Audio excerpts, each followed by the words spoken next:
Live on the air with SouFLo. Good morning. Hello. Yeah. We'll talk back when you get out of here.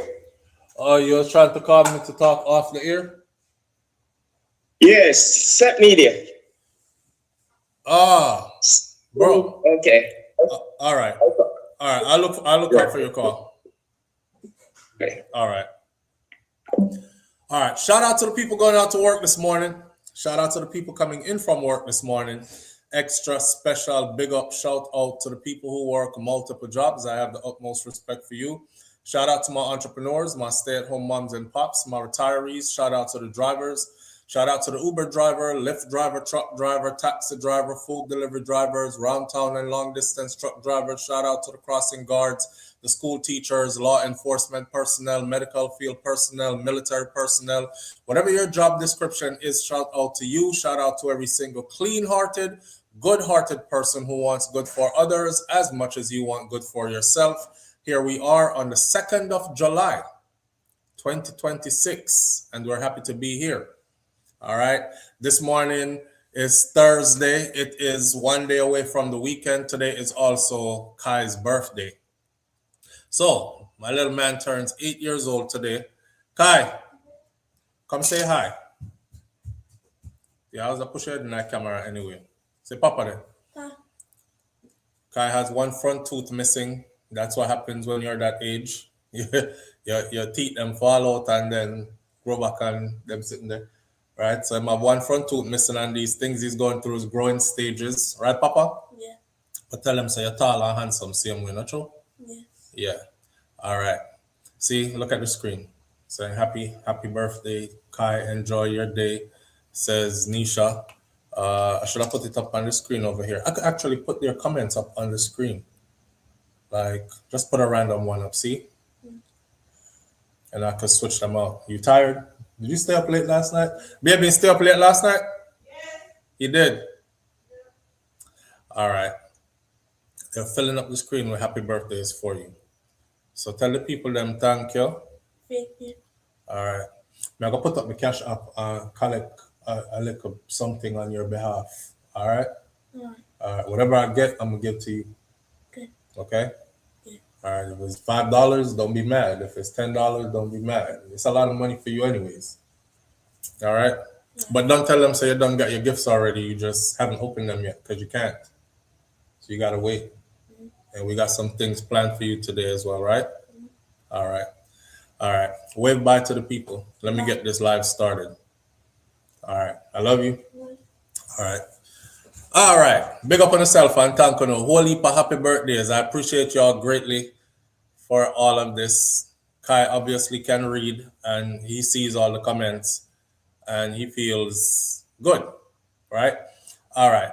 So, let me tell Kai, say, we had the service this morning. So here, watch this. We're doing service on behalf of Kai this morning. SouFLO. SouFLo. That is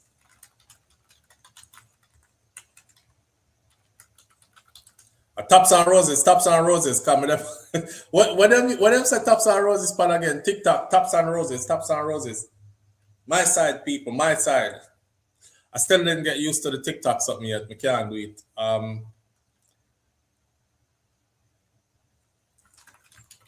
Let me put something up.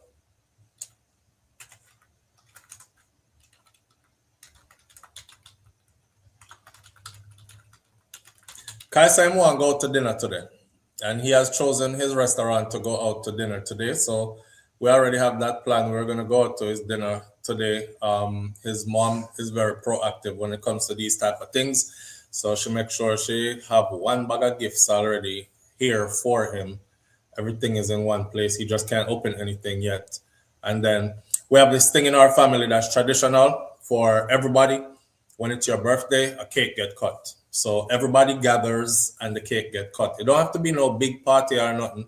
It could just be everybody gather, sing you happy birthday, and the cake get cut. We've had quite a few birthdays so far. Cause as you know, a 7 picnic me have, so the birthday them just rolling back. I can't catch a break.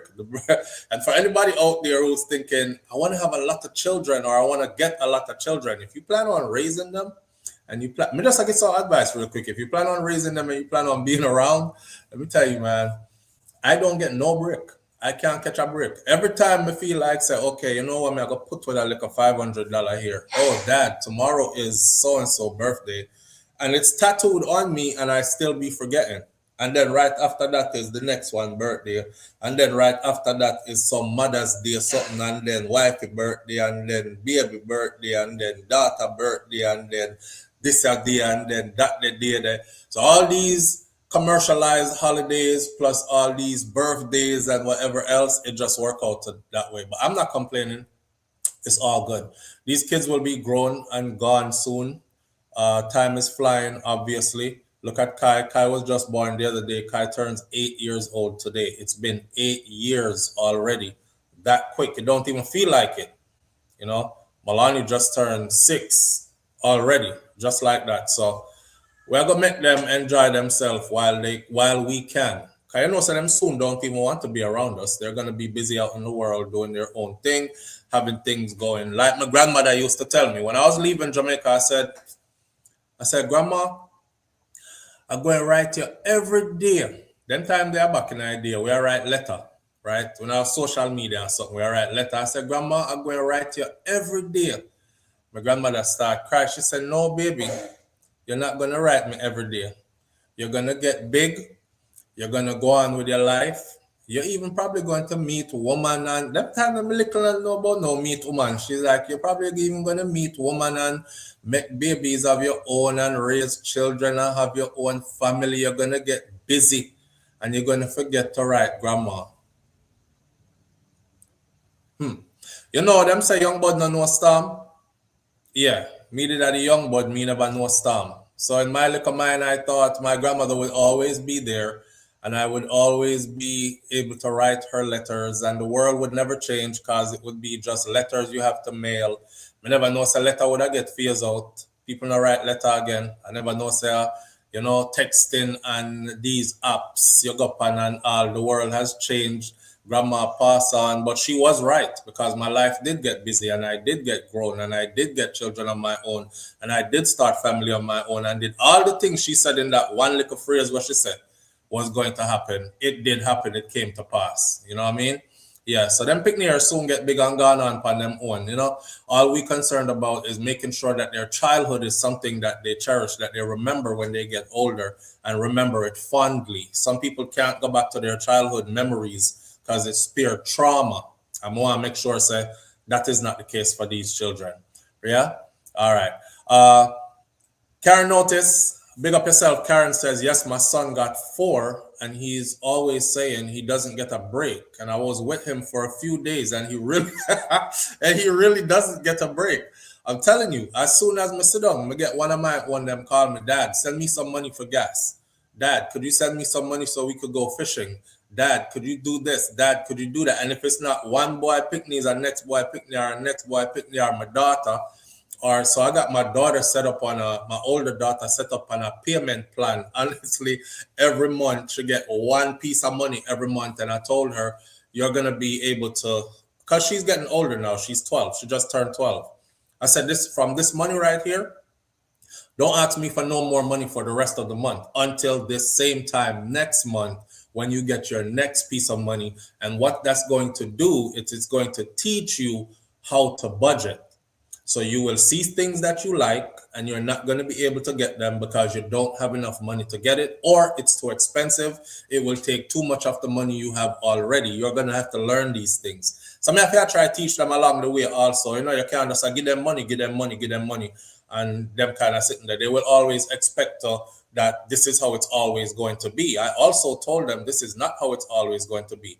And I'm super rough when it comes to my boys. I love them. I show them enough love. But I make them know something. I don't mind no man.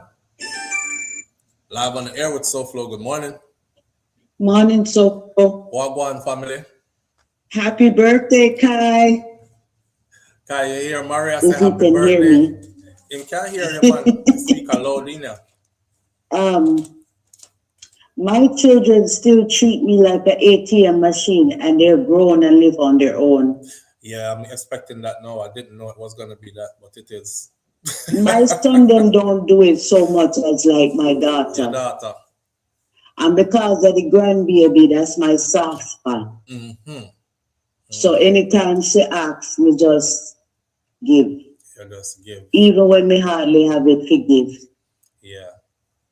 Yeah. Yeah, I saw it go. I saw But it. me blessed to be able to have children that can ask me and I can give when I can give. Indeed. To me, that's a blessing in itself. It is, Mary. It is indeed.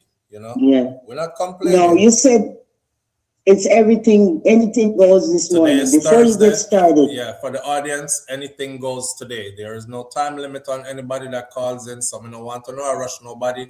Today is anything goes. You call in, you speak about anything you want to speak about.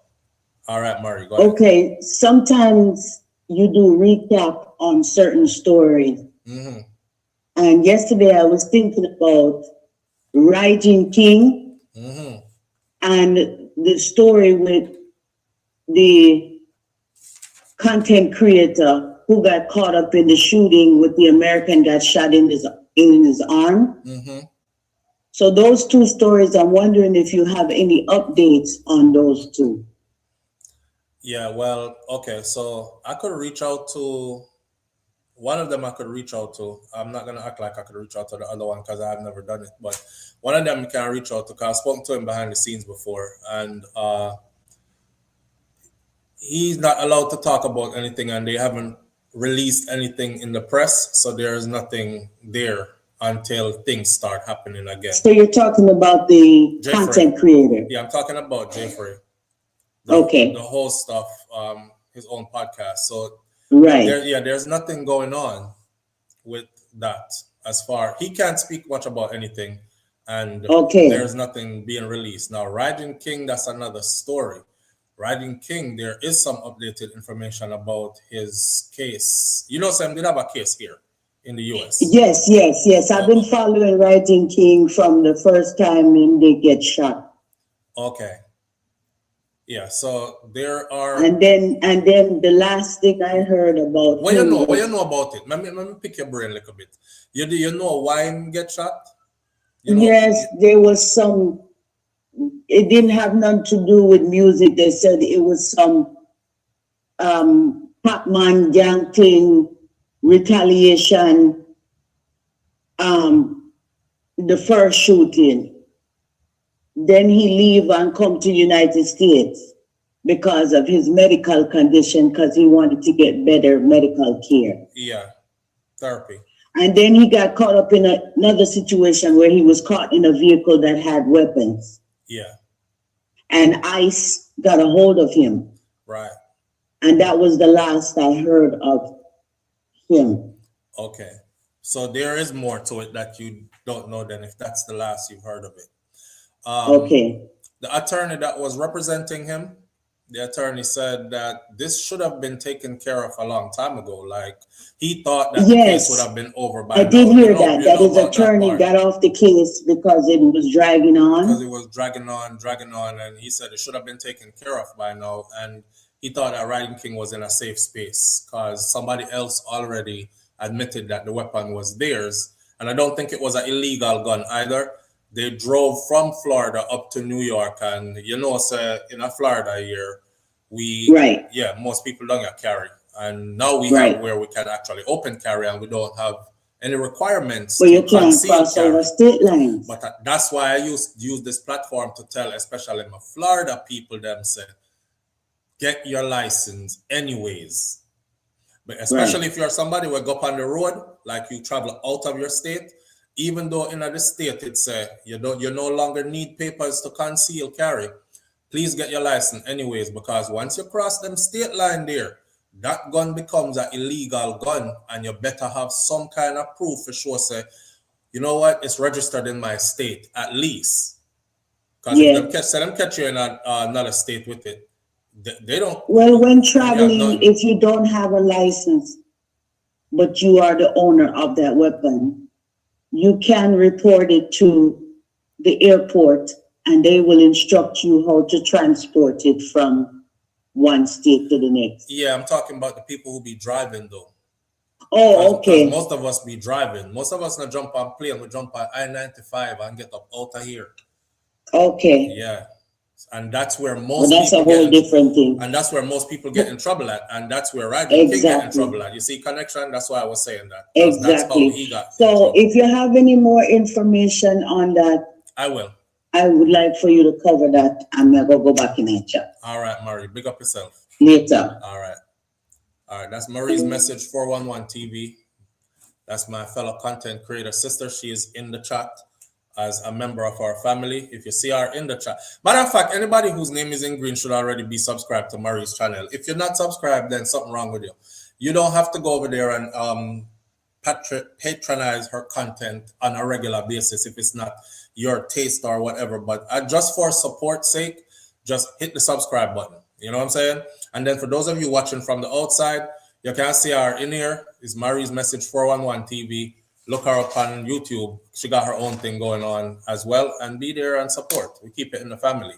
And so Marcus Garvey something with that pan. You know, I say, we're rebellious, but enough people don't know. So Marcus Garvey said each time you go up the ladder one step, pull somebody up with you one step. We try to do that all the time. See? Audrey, big up yourself. Mervyn the Point, Jamaica Kerr is in the building. Roddy's daughter is in the building with us this morning. Whole heap of people there. I can't call out all of the names that I just would like to get into the topics because it's an anything goes kind of morning.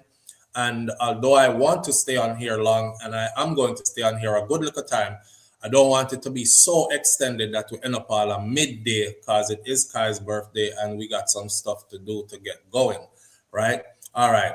So the first thing on my list was happy birthday to my baby boy. That's my mini-me, Makai. We get past that. We put up the cash app, we pin it to the top. Anybody want to donate $1, $2, or whatever you give, I already told him in front of everybody, I'm going to give it to him. I don't need it. I don't need it for him. I'm giving it to him. He's well taken care of regardless. All right. Well, but you know, the gifts, we can't get enough. I saw it go. There's another thing here. This is what we have on the list this morning. When I say the TPS, something concerning the Haitian them, I know people are looking at my icon, and I know that you see Andrew Holness picture, and then you see a man with a rifle. Well, I want to talk about that brother there, and I have the video loaded here, which we're going to play on the screen, because him say him tired of Andrew Holness. You know what I say, like a revolution time now is either him have to go move Andrew Holness out of office or Andrew need to step down by certain time. So he's basically sending a message to the Prime Minister, which the message is going to be serious but also comedic at the same time, because me find whole heap of joke in it. Then again, me a Jamaican, so me find joking at everything all when it's serious. But before we get there though, I just want y'all to know this. New updated information concerning these Haitians who lost their TPS, temporary protective status in the United States of America. I feel the need to bear some understanding to other people here, because I see a lot of people, especially, it irks my nerves when I see other, you know, say alien, them used to call me aliens, like we not come from Earth, you understand? And then I hate to see other immigrants always jump on the comment section and talk stuff like, well, them should have known said temporary because it named TPS, temporary protective status. So now you lose it. You should have expected to lose it and should have been planning of such. I'm just going to calm down a little bit, man. Calm down a little bit. Because check it. You see this TPS something, it is not as spelt out as you would think it is. You know what I'm saying? There are people here in the United States of America who has been under TPS, temporary protective status, for over 2 decades. Now you want to tell me, say, in a 2 decades, you did expect say somebody, and them can't adjust them status neither. Now they have been given the authority to go ahead and adjust their status, because Homeland Security just said these are the 3 choices. If you've been following my immigration videos, they have now given the Haitians and the Syrians 3 choices. I'm talking particularly about the Haitians because those are our brothers and sisters. Then they're right next door to Jamaica, 90 miles off of our shore. They said that they must either now, A, go and adjust your status and get permanent residency or apply for permanent residency, or B, you must take the money that they're giving, because them start give them money. It's between 2,100 and 2,900 or 3,100, 2,100 to something. It's on the video when I had the information in front of me. Adjust your status now, or take the money and leave, or face deportation. Now, they will come up soon with the deadlines for which these Haitian people will have to start be moving. But here's the thing. I'm digging, looking for a follow-up, because something bugged me, because this was done in the UK to the Windrush people. Remember, I know there are people in the UK who were there 40 odd years, 50 years, built their family, raised their children, have grandchildren, have property, well invested. You know, so when time them did I grab them people there and fling them out of the UK, you know their properties were just sitting there, right? And you know their properties were supposed to go into the coffers of the UK government. In other words, then them did I take with the people them house and sitting them where the people them work hard for all these years, thinking they were safe there. So same thing is happening with the Haitians. This morning, information that was released this morning through US News says that nearly 30% of these Haitians who are on TPS actually own homes in the United States of America. It's 350,000 of them. 350,000 of them who are who will be affected by this, lost their temporary protected status. Will they choose to hurry up and try to get and file for and try to get their status adjusted to a permanent residency status, and will they be granted it? That's one. Or will some of them take the money and leave? That's two. Or will some of them panic, go into hiding, and then face being hunted by ICE and deported? The thing about this is they're offering them to take the money and leave because they're about to unleash ICE on them. Now, we all know that if them catch you, which they have been doing, they've been catching people who have their paperwork in process. It's tricky. Have their paperwork in process, but you don't have anything that says you should be here. So they will look at you as, we don't want to hear nothing about you file no paperwork. Do you have status to be here legally? The answer is no. I filed. Once them drag you go to one of these places, God help you, if you don't have the resources to fight for yourself. So people are going to be getting deported anyways, right? So I did a number, because I'm not too good with maths, and I went to look up. I said, how much is 30% of 350,000? So that's 105,000 houses, 105,000 homes. Shout out to Lovely Aneka. Lovely Aneka is my other fellow content creator sister right here on her different social media platforms, right? Morning, SouFlo. Wish Kai my birthday twin a happy birthday for me. Wait, Lovely Aneka, your birthday today too? I'm going to leave your comment on the screen for now. Answer me in the comment section and tell me if it's your birthday today too, because you know me, I'm going to sing you in a Croton Lizard voice with a happy birthday for you. Me I going to get to that, Lulu. Me see your comment too. It's about to get festive in here. Well, all right. Me say Dorothy T, I big you up and I say happy birthday. So is Nisha. All right. So is Marie's message. Everybody, me late. I'm not paying attention to the comment section. For Lovely Aneka, which is our sister in our family here. She's been here with us for a while. Everybody should know her as well. And if you're not following her on her different social media platforms, then you're wrong. And if you're not even subscribed to her in any way, then you're wrong. You're not actually lending support. All right. Lend support, keep the love in the family and the elevation in the family. For you, from me now, happy birthday to you.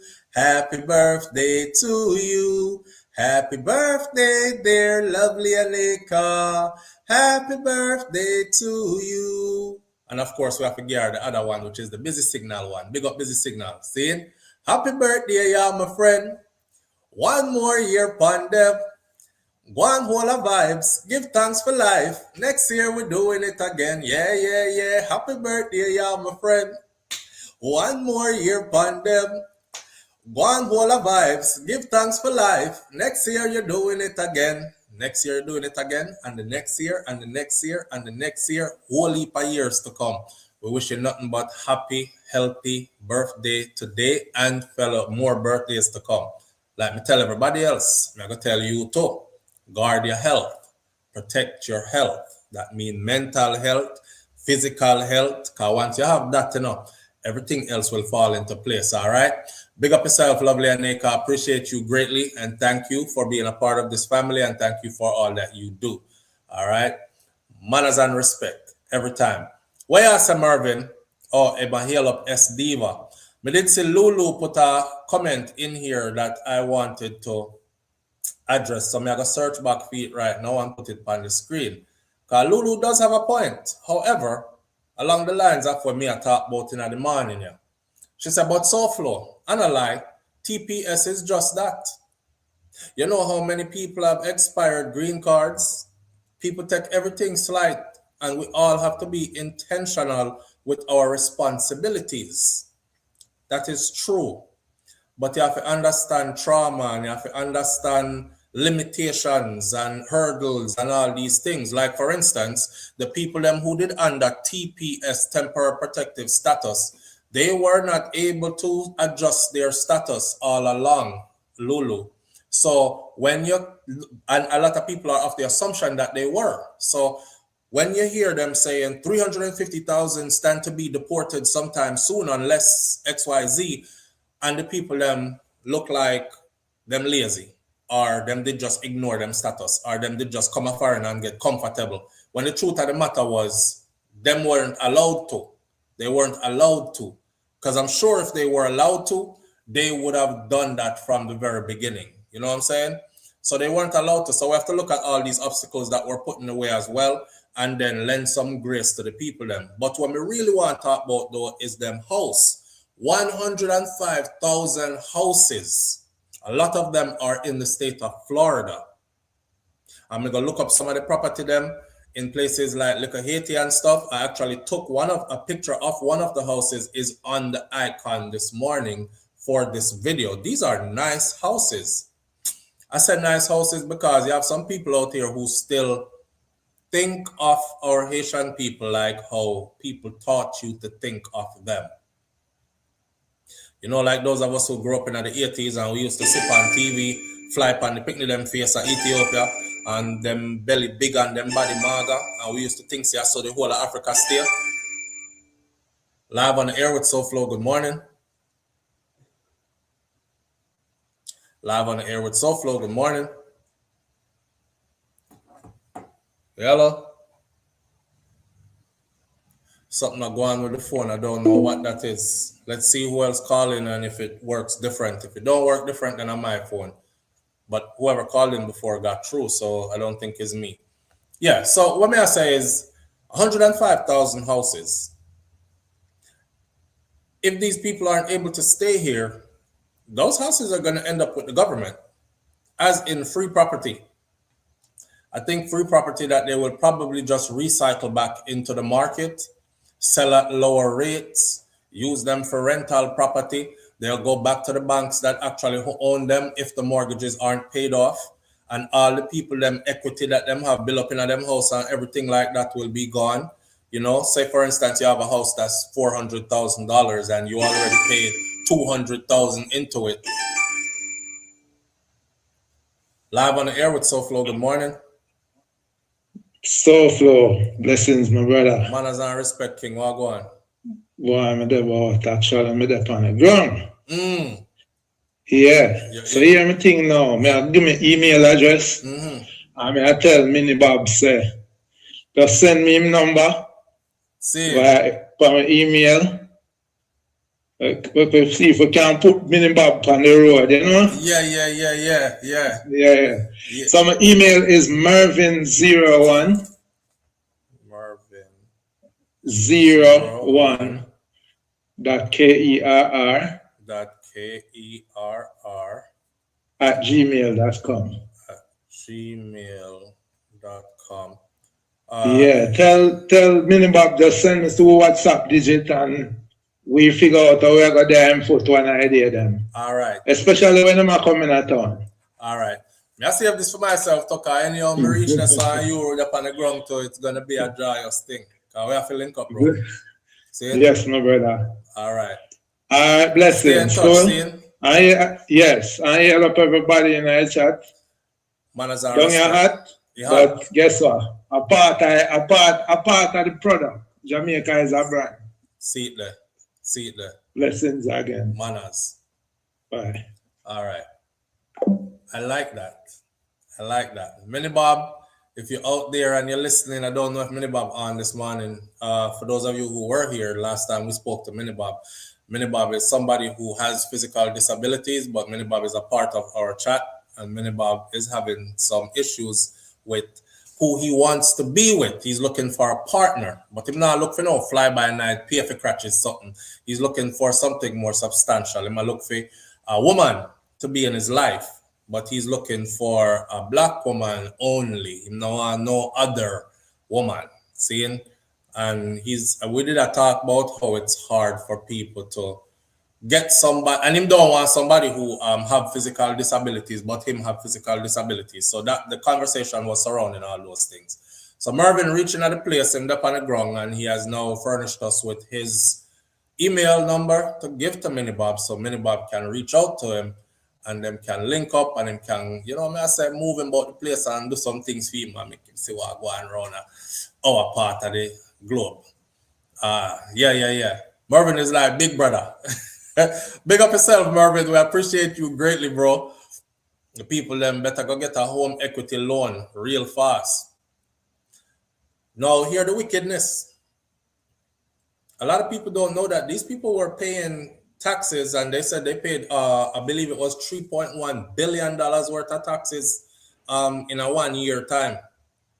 So, but they are not allowed to tap into the system and get back benefits through it. See? I don't know if they're going to give them no home equity loan, which it sounds crazy that they would allow them to actually take out a mortgage, but won't give you a home equity loan.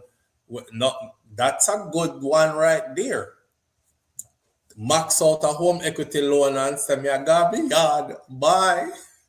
If I don't want to come back, or you can grant me a visa or something. So leaving the US and going home to Jamaica with about 250,000 US cash.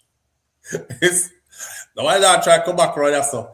That's enough for me. I can do a whole lot of things with that. I'm just floating ideas out there. But I was shocked when I saw that this morning, that of the 350,000 Haitians, there is a 30% of that group are actually homeowners. And that means there is 105,000 homes, many of which are in South Florida. There is 105,000 homes that possibly stand to go back to the banks or to the government if these people are unable to adjust their status and they are indeed deported or forced to leave. So yeah, I'm gonna keep our Haitian brother and sister them in on the prayers. That's not nothing nice to happen to anybody. But on the other hand, I'm here. Somebody paved the way for me to come here. And I came here the right and proper way. I called to them, right? My whole green card from day one. And then transition to citizenship. And I've still never felt like I was super safe. So I don't know how somebody, and this is not me beating them because I'm putting some value to what Lulu said, because it has value. I don't know how somebody could be here under something when you're temporary protective status and do things that would seem to be more like permanent movements. You know what I'm saying? You're raising your family. I'm not saying put your life on hold, because in 10 years, a lot can happen. Me and Shakira have been together 10 years. We have 3 children. One of them is 8 years old today. We're in our 11th year. We have an 8-year-old today. We have a 7-year-old. We have a new baby we just born. We have all kind of things that go on with we. So I'm not expecting them to have put their life on hold, but I wish that a lot more of them had moved in a different way. Like you should have been planning all along. People, you see me? When you see me here, me not plan fit there. So if them dash me out to them, me good. I'm not planning like this is my permanent home and nothing can happen to me. I am very conscious of what this flag represents. Every time people see me, them see this. As soon as me open my mouth and chat like a pat of them here, foreigner and don't belong here. Somebody is saying it. Foreigner don't belong here. Even when it's somebody who is of no significance, you still hear it. Foreigner don't belong here. So that never left my mind ever since I was a child until now.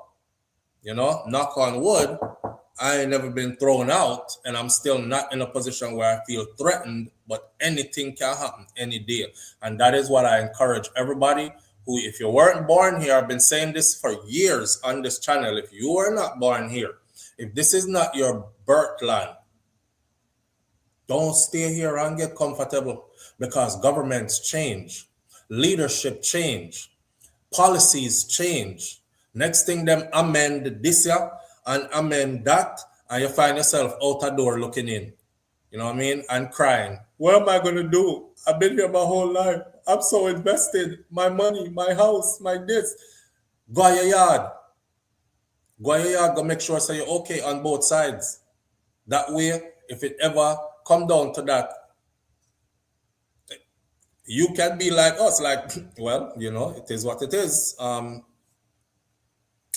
It was nice but there are still a large population of us foreigners who still convince themselves, say, me good.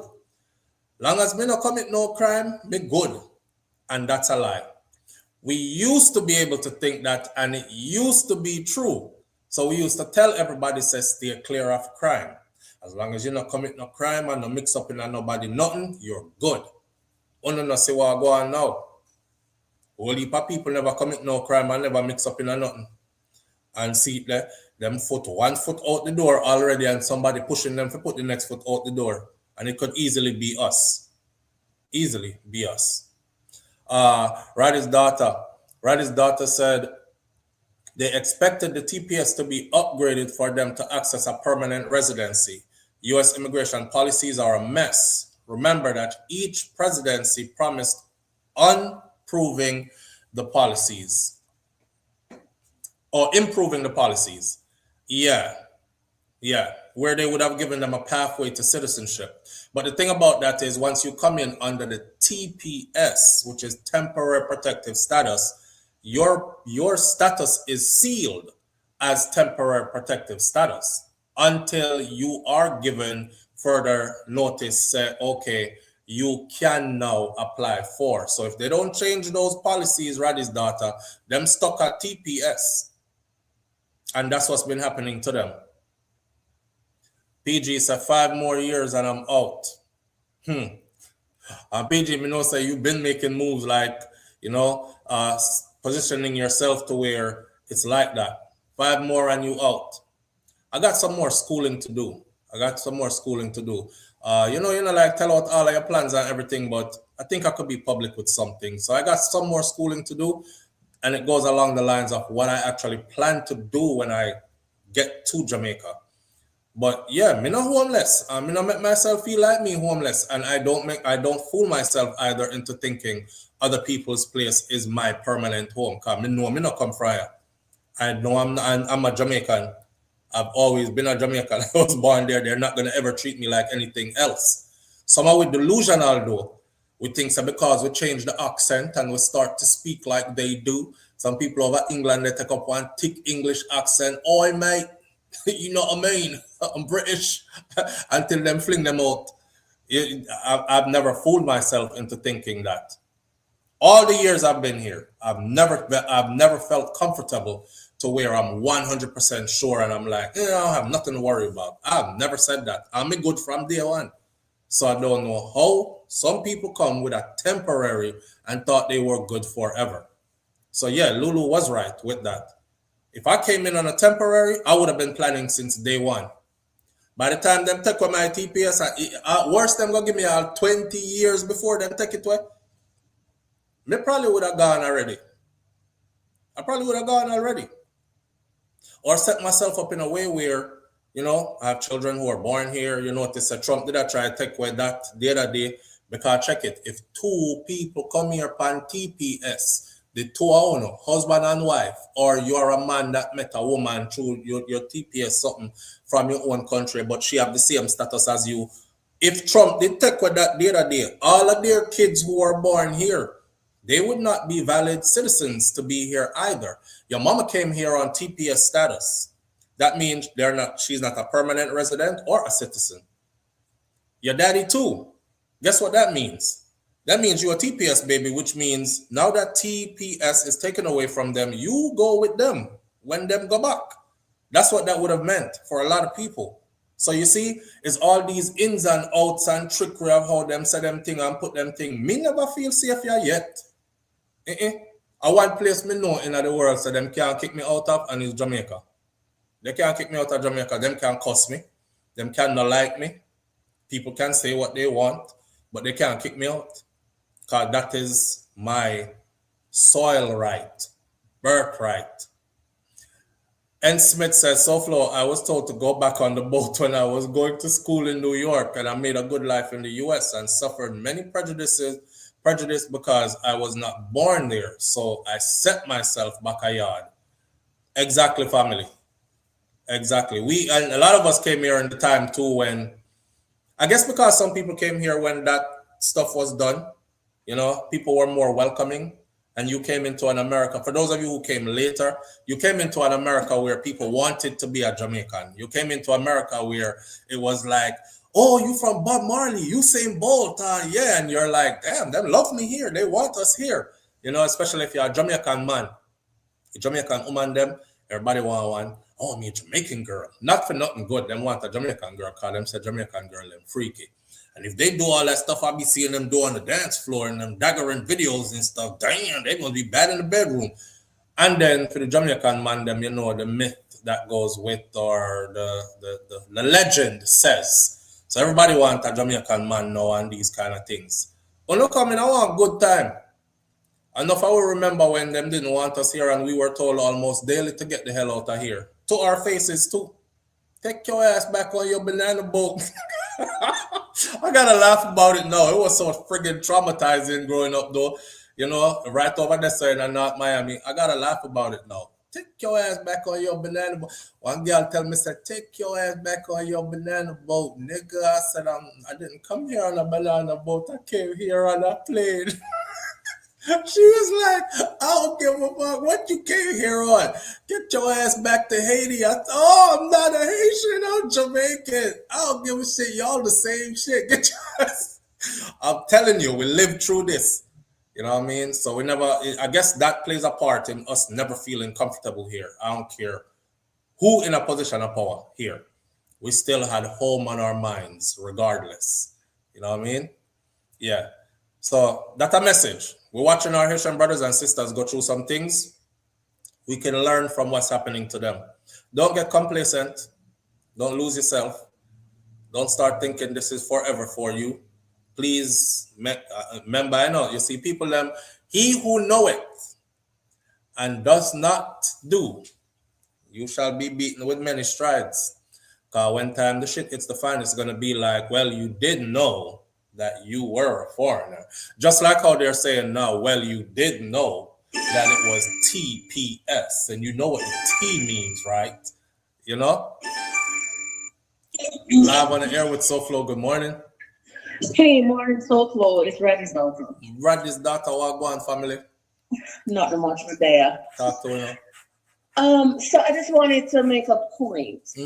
With the TPS, right? They have these people come to the United States because, quote unquote, they're unsafe in their own country, whether you're from Haiti or Syria. Right, because these are countries that are allies with the US. Right. They uproot them life, they come here because their country is unsafe and feel here and then them have to uproot again and go back to the unsafe country. Yeah, and there is so there. First of all, I wanted everybody to understand this: that there is no limitation to the TPS. That's why there is not a set date for them to leave once they come. That's why them have people here who've been here on the TPS for over 2 decades, which is crazy, and that is tricky in itself. And yes, in this particular case right here with the Haitians, because I read through the court documents. And the lawyers who are suing the Trump administration, the judge agreed at Supreme Court level that the Trump administration did not do what is required of them to do in order to get the TPS approved, which is they are supposed to send agents into Haiti. They're supposed to survey the place and take notes. Is it safe for them to go back? Is the government still volatile? What's the level of gang activities in the country, etc.? Are they still kidnapping foreigners, blah, blah, blah? And then make that assessment and come back and say, you know what, it's still crazy over there. We're not sending them. They didn't do that. They didn't do that. You know what they've been going off of? They've been going off of the Haitian vloggers that are vlogging straight out of Haiti. I remember how me telling us sometime soon, because I see clear blue waters and pure calmness. These Haitian vloggers are vlogging, walking down the streets at night and daytime and showing you it's peaceful here. People are living lovingly. We don't have violence around here, you know, and that's what they're looking at. And they're like, hey, tourists is there. People are living lovely. It's only one city. So don't move to the one city that's volatile. But the rest of your country is good. Go back. So, you know how you made the reference of Africa, how back in the day we saw the flies on them and them look devastating and poverty affect them and hunger and all of that? It seems like it's the same thing, right? Because remember, they're going to give us a narrative that this is what you must look at so that you don't go to Africa, because we've always had in our mind that Africa is the worst place on the planet. Right. Only to find out it's rich in gold and mineral and all these things. Right. Right. Wicked. It's just wicked. It's a narrative that they spin on us as black people. If we've never traveled or don't know anybody, like you said, the vloggers blogging about how lovely Haiti is and all of that, right? I remember last week they also talked about how we don't like Haitians and why the same narrative is being spun. Right. Right. That eat cats and then eat this and so I grew up in Chicago. Most Jamaicans go on New York or Florida. I grew up in Chicago. Yeah. And the population of Jamaicans and Haitians are almost the same. And I've never had that sense that Haitians are what the narrative they spin. Actually, I dated a Haitian guy. It looked like not from For Jamaica. Yeah. Right, that's how it looks. So they give it a narrative that all Haitians are black and ugly and African looking, and they're mixed just like Jamaica. Right. It's the same people, you know. Experience or been exposed to some of these things, you won't know. They just give it that narrative, like I said, like you just did the comparison with Africa. That's just so wrong. We have to go experience and expose ourselves and get to know other cultures and people, and not accept the stupid narrative that they give us. Do you know? Let me share this with the audience. Yesterday, a white Jamaican who is on Instagram in a bathing suit that is the Jamaican flag called me a Haitian as if she was trying to hurt my feelings, because I said, how come Jamaica government is taking in the TCN third country nationals from the US, but our Haitian brothers and sisters get turned around in 24 hours?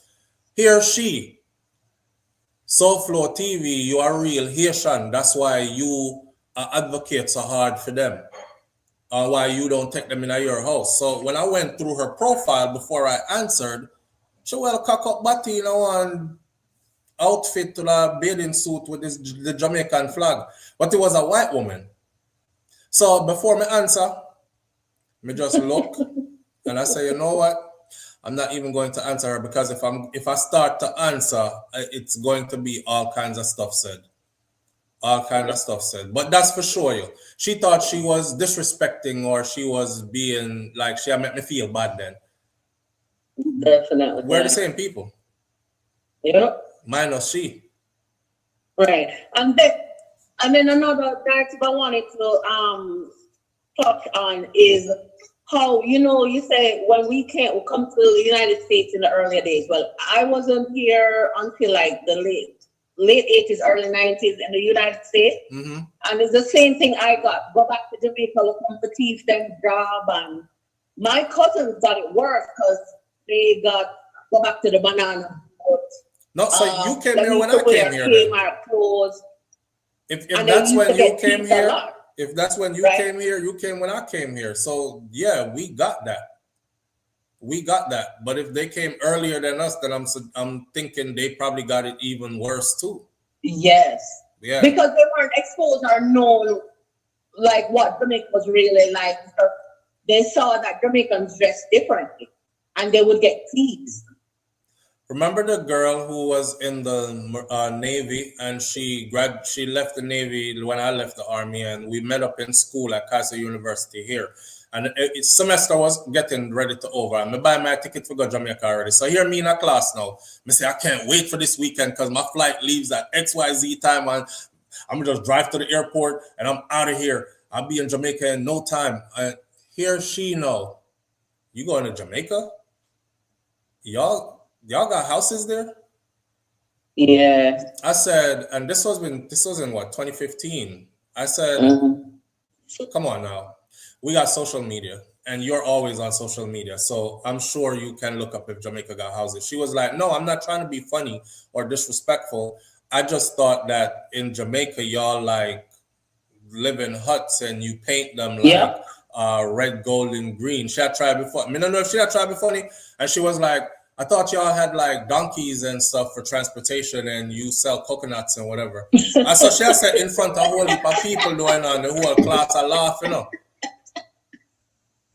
So I made it a point after she said that to go home and vlog and show all the niceness from home and direct her to these videos. She was like, oh my God, I'm so shocked. I didn't know that. I'm like, bitch, please. I'm sure you did knew that. Come on. This is not back in the day even. Right. That's sad, man. That's very sad. But now everybody want to go to Jamaica. Exactly. Everybody want to jump on a flight and go on the bamboo rock and get rubbed down. And get rubbed down. And get bamboo too. Exactly. Yeah. Happy ending. Boy. All right, I just wanted to highlight those things. All right, Roddy's daughter. Big up yourself. Big up everybody in the chat too. All right. All right. Yeah, Mr. One the other day I shared it in the chat, in our WhatsApp chat. So whoever is a member of the WhatsApp chat on the seat. If somebody had told me, I wouldn't believe because I would have been like, but that's not the first one I've seen. That's not the first one I've seen. Mr. One where the woman was busy filling up her mouth and her throat back with Jamaican bamboo because the guy went from rubbing clay on her to, she doing things and then the people them was passing by. So there was a problem with that one because it was actually done where a lot of people were seeing it. And then see one next one the other day when we sent to the chat. So those of you who are here who are in the chat, you saw it. Yeah, dry backers and she did and nyamito, peeling sugarcane and all these things. So they go there for more than a rub down, but then when you come to their country, they act like, oh, I thought y'all had huts. But we got more than huts. We got more than you too. Because honestly speaking, right? Me never know about apartment building when we there at Jamaica. And call me a novice, I did not know about apartment buildings. If you go to the part of Jamaica that I am from, there are no apartment buildings there. Which part me come from, everybody own them house. And your house get built on to more and more and more as more generation come pass through. So up at Clarendon, the part me come from, we no stranger to big house. Back in the day, the house them never so big. You see now, the house them is some sprawling rotted house called Granny dead gone from when and she left it give her son and then him there England and him fix it up so and add on 3 more room and 2 more bathroom, and then fee him pick them, take it over and add on more. And so we own we land and we own we house them. Uno not own nothing like that over here. Uno still wishing that them kind of house there is something that your celebrities own. So I made it a point to actually show off these videos, you know, for people who still want to be ignorant. It's not like they can't find the information. It's just that some people happy in them ignorance and happy trying to make somebody else feel lower than them or less about them. You can't make me feel low. Jamaica me come from. My pride they up yes. Yes, you can't make me feel low. But yeah, they try. They try. You know what I mean? So the message in this one before we move to the next topic is, if you're not from here, you know, God bless America. I came here. I fought in the I joined the military here. I served. I'm a U.S. Army infantry combat veteran. It's as rough as it friggin' gets, right? Where many who were born and raised here didn't do what I did for here.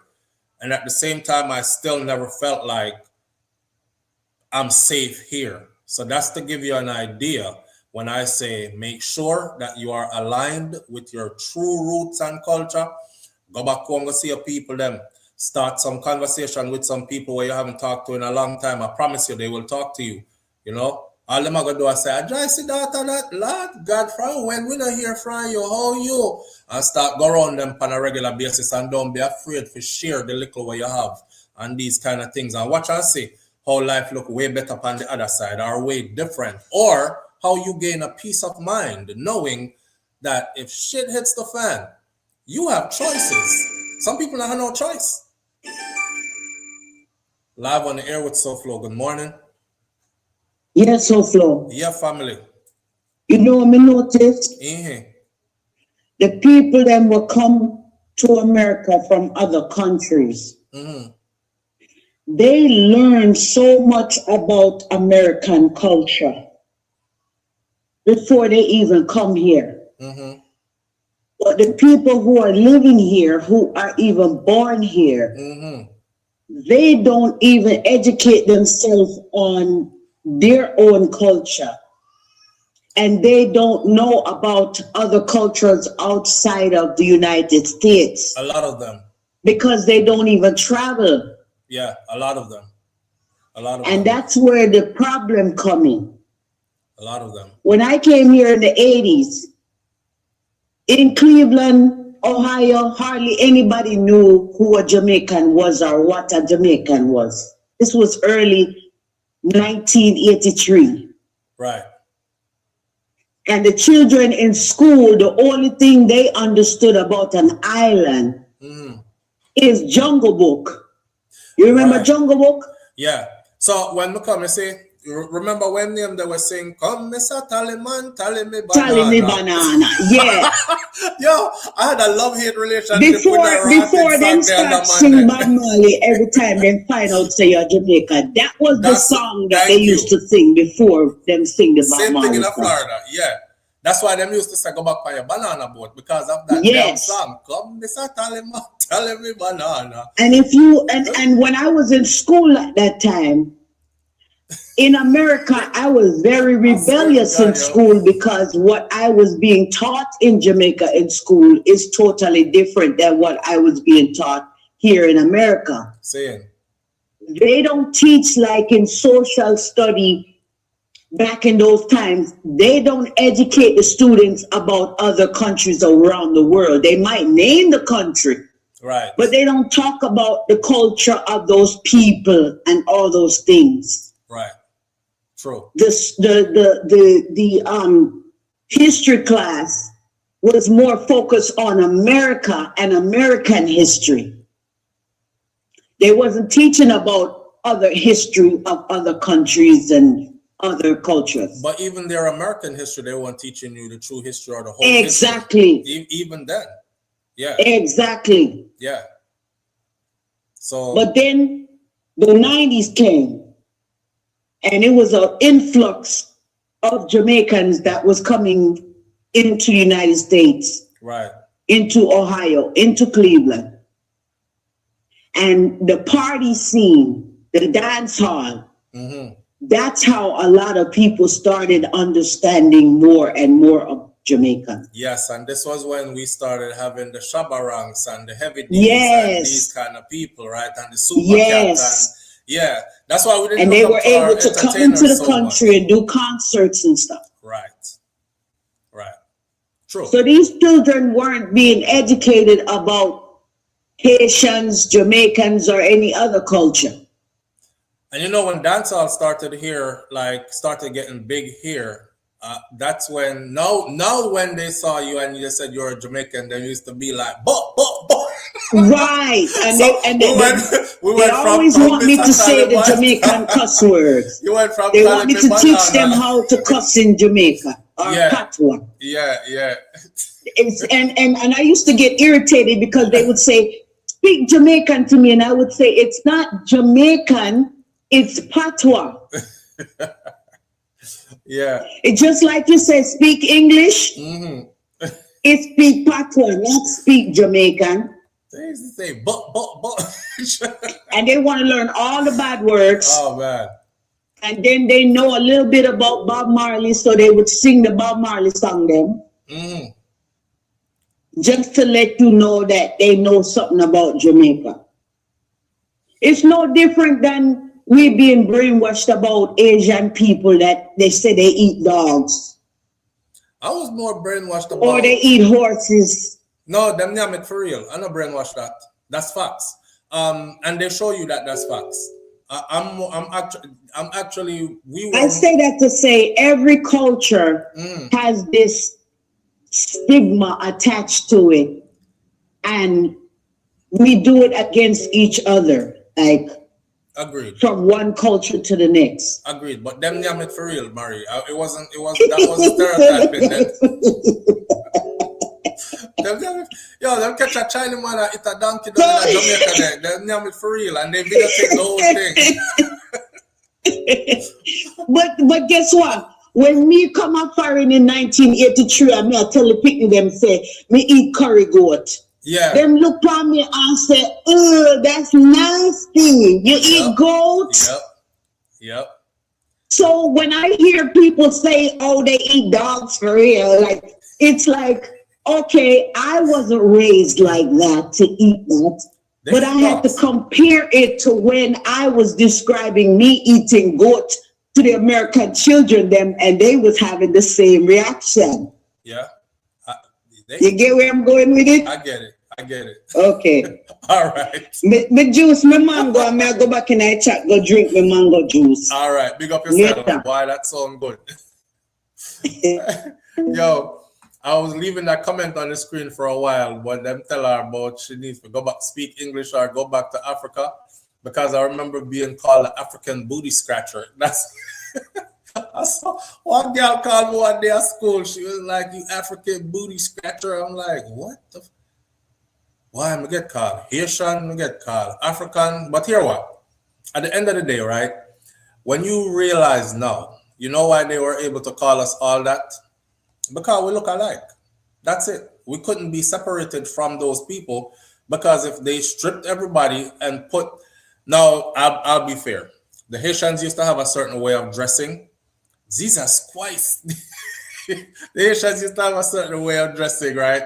And the Jamaicans had a certain way of dressing. You talk about 90s dancehall, you know, them kind of way that we are dressed one time we are go to school in Miami. And the Haitian them have a different way of dress. So that's what they used to use to separate us. And then the Black Americans now, they dressed a certain different kind of way as well.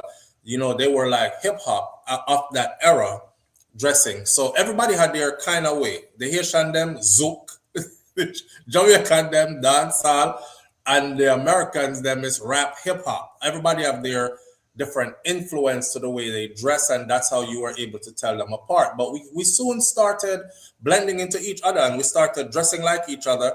We even started adopting each other's accents and speaking like each other and stuff. So me used to say, boy, if them put the whole away in our room, strip everybody naked and nobody spoke, you wouldn't be able to tell if I came straight off the continent of Africa, or if this person right here came straight from Haiti, or if this person right here is an American, Black American, or if they are one from one of the islands or nothing as well. You know what I'm saying? So and that's why them used to call me that. I never feel no. I felt some way about it back then because it was with malicious intent that it was done because they were persecuting the Haitians just like they were persecuting us Jamaicans, and we were just trying to survive. But now looking back at it, you were just telling me that I look like my people, my actual people that I really look like. The only hurtful part about that was I wasn't hearing this from white people. And this is not to excuse white people and all the wickedness that they have done, but it wasn't them that I was hearing it from. And it wasn't them that used to chase us down and wanted to fight us all the time. And it wasn't them that was telling us to go back to your country and go back on your banana boat and all that. It was actually people who looked just like us. So that's why it was so hurtful as well. You know what I mean? Banches, big up yourself. Banches says, my stepmother asked if I wanted to go speech class, basically to teach me how to lose my accent. Because the goal was to assimilate. The goal was to assimilate so much that you were unrecognizable anymore as a Jamaican. I swear to God, I told myself I would never do that. I love being able to flip the accent. I love being able to speak with great command of the English language, but I love the fact that I can chat patois and feel like it. You know what I say? Because a whole heap of people can't do it. And when time I talk to them, you never meet some of them Jamaican yet. I meet Jamaican already, man. Like when time I down in Miami and I go to like Best of the Best and I meet people and they're like, SouFLo, I watch you all the time, bro. I never know me to see you, so which part you? And we start talk and they're like, yo, SouFLo, man, I be saying, like, I be missing Jamaica, man, so I just watch your videos all the time, And some say, in my head, I'm thinking like, yo, the accent here, frig up. Because it's all like you're struggling to speak patois, but you sound way better if you just speak English, but you don't sound like American English. I can still hear the undertone strong of that Jamaican accent, but you chat to me like how me I talk to you, so me I try adjust try to figure out how I'm supposed to talk to you, because we are whole of vibes, a reasoning. And then them tell me, so they've been here 5 years. 5 years. I'm like, 5 years a day here? You've been here 5 years? I'm like, yeah, I've been here 5 years, like I came here and I'm like, what happened to your accent? Or you never used to speak patois when you was in Jamaica? And they're like, no, I used to speak patois, but I just speak every day like this because I work every day and I spend a lot of hours around people who speak like. Stop. I don't want anyone to feel uncomfortable when you meet me. I can rock with any accent you give me. So if you're like, SouFLo, what's going on? And, I watch you all the time, man. I'm like, yeah. What's up, man? Everything good? But if you ever meet me out the road and you say, SouFLo, what go on, G? Just expect say I'll be a patois me and give you same way. I'm one of those, But then I know family want everything good. Yeah, and I love that. I love that I'm able to do that. So when people hear me, yo, SouFLo, what go on? I don't be like, what's up, man? Yo, I'm all right. How you doing?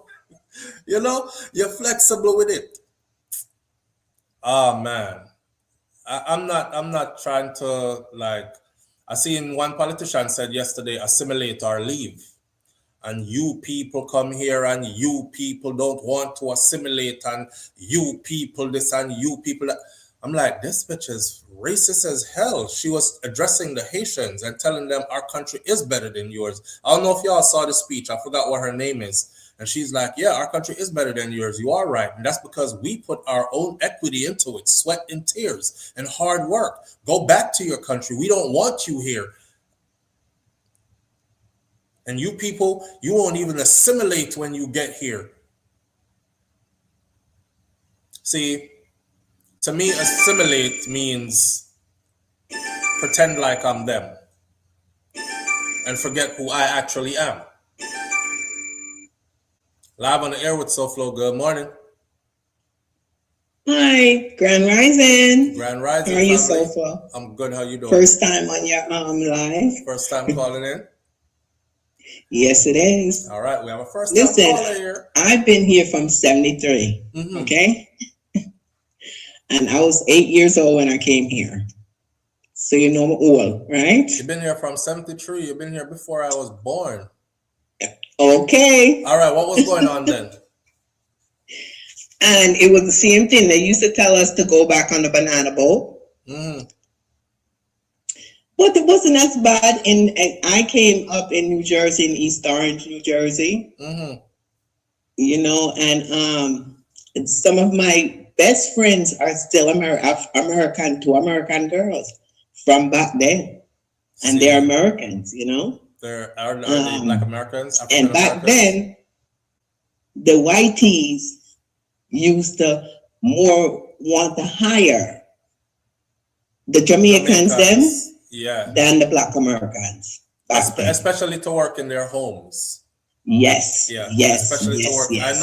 I know quite a few Jamaicans who actually got sponsored because they took care of white people's children, and the white people trusted them so much they didn't want anybody else to raise their children, so they sponsored them and made them help them get their papers and kept them there.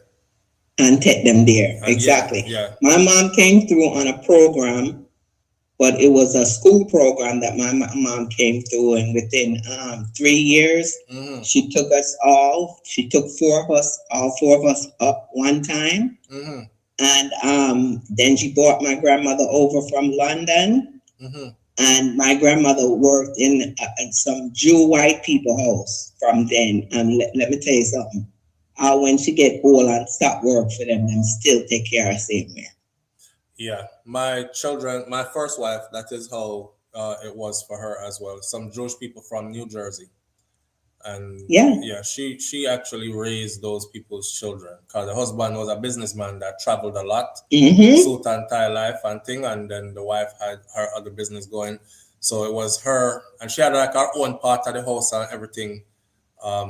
It was down in the basement, but their basement was well carpeted. Just like my grandmother. Yeah, nice and carpeted and everything. Because I went there and saw everything. But I used to say to her, them kidnap you because it's like you can do so much more with your life. But when I realized how much she was getting paid and what they were doing for her, because I wasn't aware of her status. This is from we had just met, right?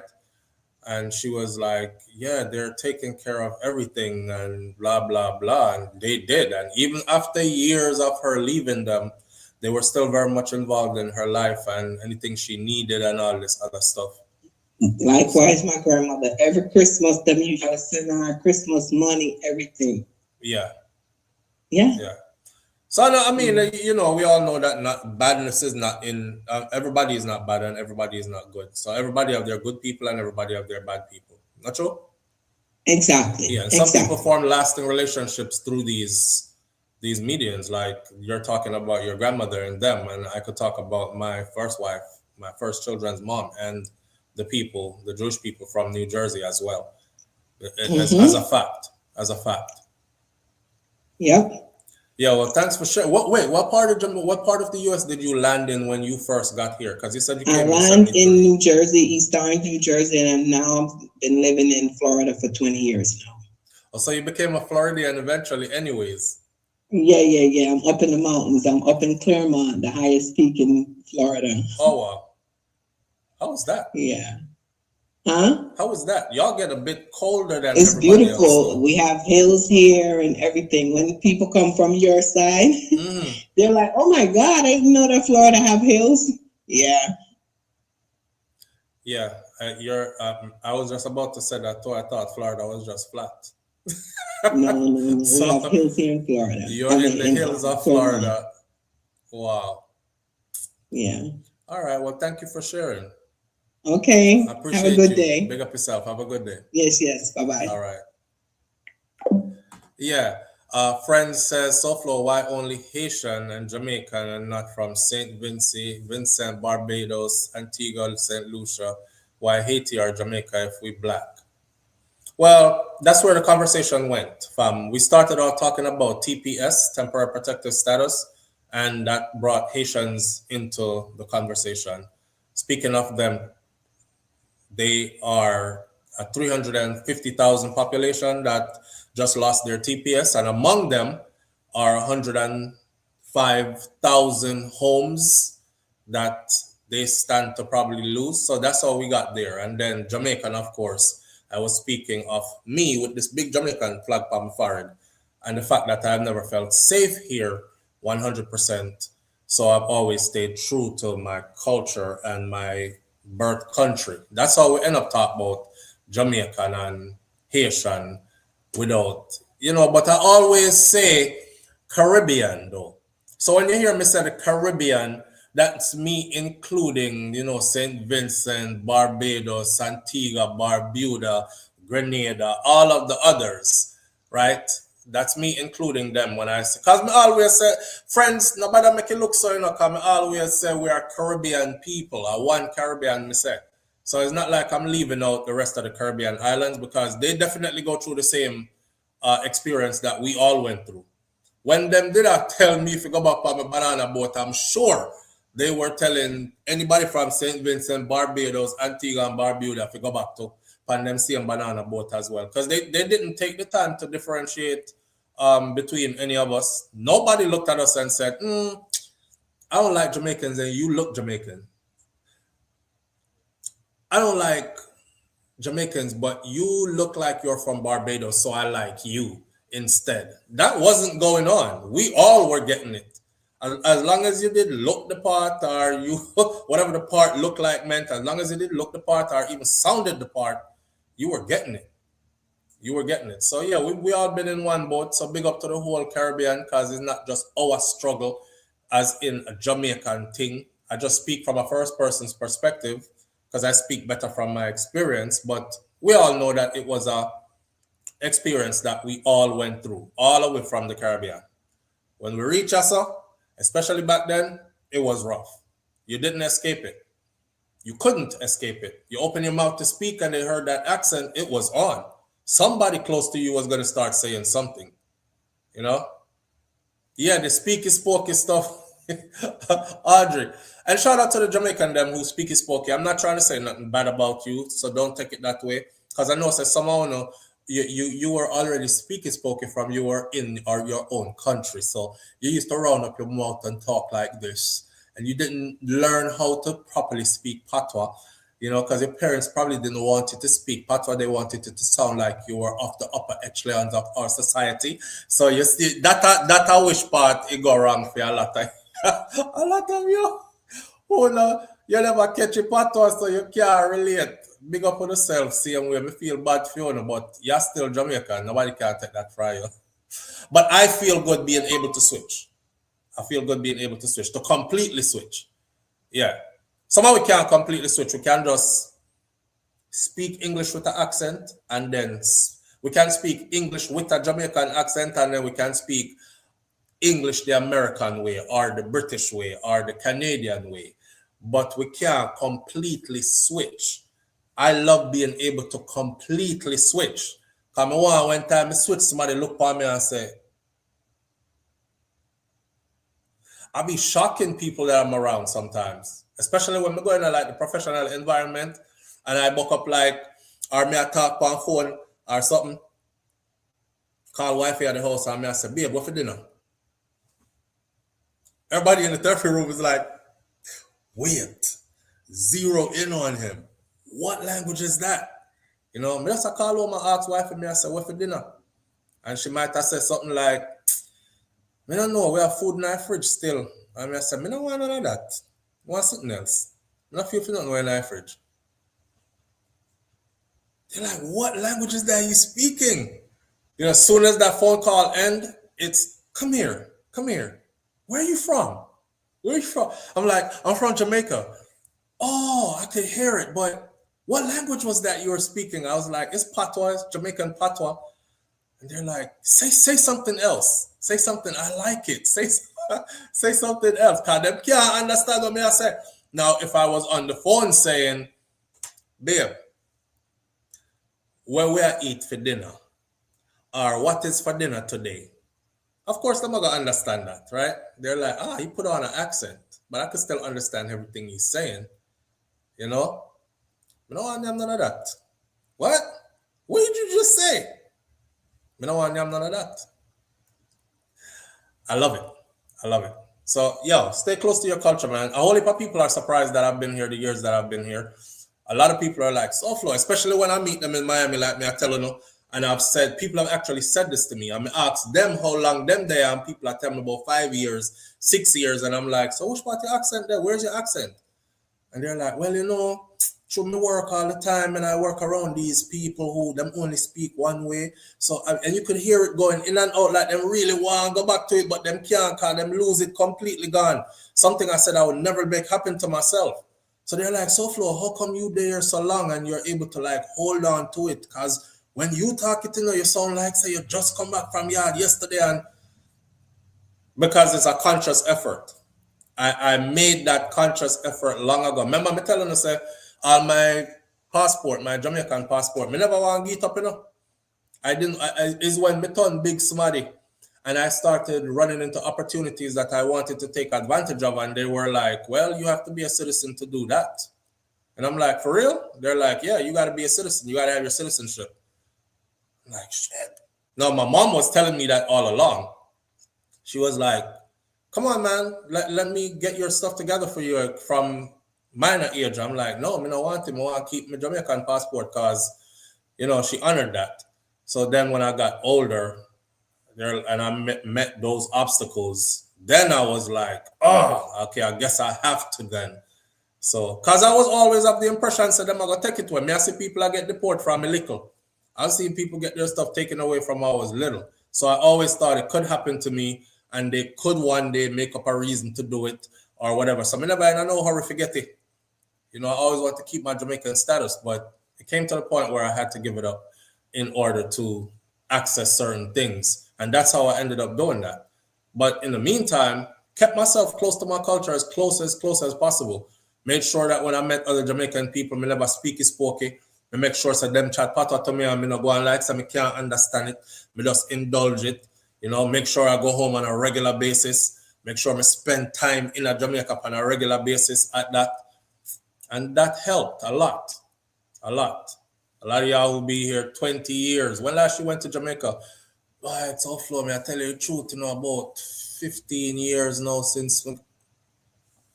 That's why you sound like that.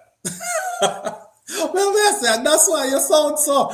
Because you're not touch a rock in a 15 years and you're so young already. That's why you sound so. I can't do it. But I understand. But I can't do it. So, I still yard. I not hold nothing against you. I know all of we can do it. But I just feel good that I am one of them who is able to do it. Right? Just like Africa, watch and see. Yep, if someone said that they're from Barbados or any island, they would ask which part of Jamaica. Hey, don't make them cuss. Matches, don't make them cuss. Shout out to all Caribbean islands. All right, the whole of it. That's one of my biggest dreams is to actually island hop and just go from island to island. Some of you know already what's behind me. For those of you who don't know, it's a picture from one of the places that I had vacationed at in Jamaica. On the West End. It's called West Enders Inn. That is one of the pool them that I was chilling in right here with wifey overlooking the sea. It's a good place to go take your family or your lover or your friend or whatever and go enjoy yourself around there. So anyway, yeah, I've heard that many a times. Me hear that in front of me already. People say they're from, like them say, I'm from St. Vincent, and they're like, where in Jamaica is that? I know it's fault. It's not our fault. And then you hear some people say, oh, it's because the Jamaicans are so brawling and so loud, and so that's why they're like more recognized. I don't really think it's that. I think it's just that our history is storied. You know what I mean? And we're a kind of people where we take up space anywhere we go. If a Jamaican is in the room, you're going to know that a Jamaican is in the room. If you have more than 5 Jamaicans in our space, watch and see how they take up space. Yeah, the air gets thinner for you because then we take up space. That's just how we are. We excel in a lot of areas at a lot of things. And that's just how we are. I know every Caribbean island is proud of their people, but Jamaicans, for them, pride buck. especially real Jamaicans, for them pride buck. I'm not the only one. So any which part we go, you're gonna know, so we're dead, and you're going to respect us while we are there as well, you know. And we're known for being people who are not easily disrespected and ran over as well. So that, I think, goes a long way for us. And that helped push it to the world. So now when other people say, yeah, I'm from Grenada, and they're like, where in Jamaica is that? It's just because of how big we are, you know. We're little, but we're Talawa. We're everywhere.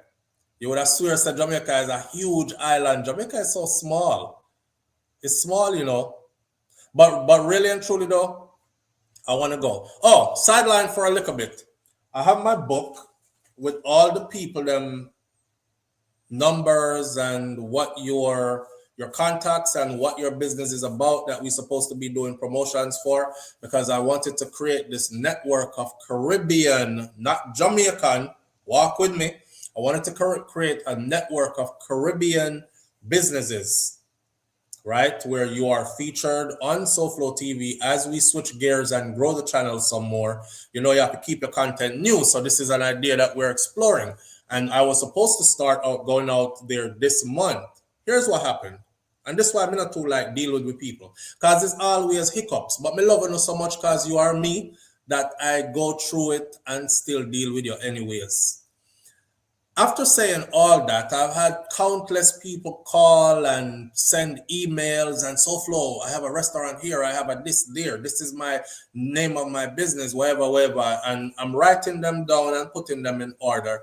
And then one day, I say, all right, I'm ready now. So I start doing exactly what I said I was going to do. I'm going to start from the top of the list. And it's a first come, first serve thing. You know, sir, I clear off about 2 pages of everybody that I called or text back. Ready to go. You're ready. I'm out this weekend. I can get to you. So, well, SouFLo, you know, I won't be around for the next month or so. And next person said, you know, I'm going out of town. I'll be back soon. And when I get back, I'll give you a link. Yeah, and them never give me no link when them come back. And then next person is. So here's what I'm telling you, all right? I still want to do it. I'm going to do it. Whether I have to pop up on people and just show up at them place and buy them food myself and sit down and yam it and do my own review feed. And if you don't like it, don't do. And if you don't do, I would advise you though to be on my good side, as in reach out. Say, SouFLo, come. We can feature the restaurant or feature wherever you're doing your business. Because then when we give me raw review, you know, I say, blood fire, the food that tastes unseasoned. But it's a Jamaican place still. So hopefully we can talk to them and tell them, say, a little more seasoning or so. Yeah, you're not going to like them kind of review them. Anyhow, what they've been doing is everybody has been turning me away because they have one thing going on or another, right? If you're going to reach out to me to do this, I'm as flexible as can be, but please be available or at least call back when you say you're going to call back. Don't just call and write just to see if you can reach out. Is he going to answer? Because I am putting you on a list. And when I get to you, I would like for you to say, wow, you ready? All right, SouFLo, this weekend, come. And I'm ready. I have new equipment and stuff. I have drone now. I just bought another. This is my underwater camera. We just did some underwater vlogs, which I'm going to upload soon, which I'm editing right now. But see that? I just buy the new GoPro 13 Pro Black and all the equipment for it, the chest harness, the headpiece, so we can film from anywhere, dive in the water with it and all these things. And we have the DigiPro, and we have, you know, we're upgrade the thing. So we're ready. We're ready. So when I contact you, just be ready too, man. Be ready too. Don't make it look like we can't get together. Yeah. Where we go, we demand respect, not by force, but because of who we are. That's facts, era. That is how most Jamaicans move. Not by, we don't walk in our room and say, respect we, you know, me a Jamaican. We don't do that. We walk in the room and we quietly just take up the whole of the space in the room. Just quietly do it too. Whether it's because we excel at what we're doing in the room, and sometimes it takes time and we'll neatly fit in until we don't fit in anymore. Most Jamaicans are not fit in kind of people. They stand out some way. Their personality stands out. They stand out some way. And that is how we roll. Right? Karen Notice says, them a make excuse. Yeah, them a make excuses. I don't know if them afraid to do it. But I respect that some people are busy. I'm not the only person that's busy in the world, and I respect that too. But what I'm saying is, if you tell me that, SouFlo, you reach me, I'll call you next weekend when they come back. Call me. Live on the air with SouFlo. Good morning. Hey, Flo, morning. Good morning, family. How are you doing? I'm good. How are you? I'm good. I can't complain. You're not echo. No, you're good. You sound good, man. Okay. Yeah, talk So to I me. noticed a couple events where Jamaican stands out. We stand out at graduation. Over here, come and realize that the people that really put themselves together when they go graduation over here. So, when we go graduation, we go all out because this is instilling us from Jamaica. When we go church, same thing. Because I go to church and I see people I wear what you call it, sweat bottom and all kind of foolishness at church. That is not us. No, that's definitely not us. No. You go christening, same thing. You go baby showers, you know us. And just like you say, we stand out. Yeah. Without even saying a word. Without even saying a word. They're going to know that we're there. Yep, absolutely. Yeah. Especially if it's more than one of us are gathered in any space. They're going to know us we're there. Absolutely. Yeah. So I've noticed these. I've noticed this going to several different events. Yeah, that we really stand out. Even when we're going on interviews, we notice that we put ourselves together because we go for an interview. We know this from Jamaica say you're going on a job interview, you have to put yourself together. Somebody said that most Jamaicans are conservatives, actually. And I rejected the idea because I was thinking of American conservative as in politics. But if you really think about it, most Jamaicans are conservative for true. Yeah, we are. Yeah. We know when, where, and how. Exactly. That way.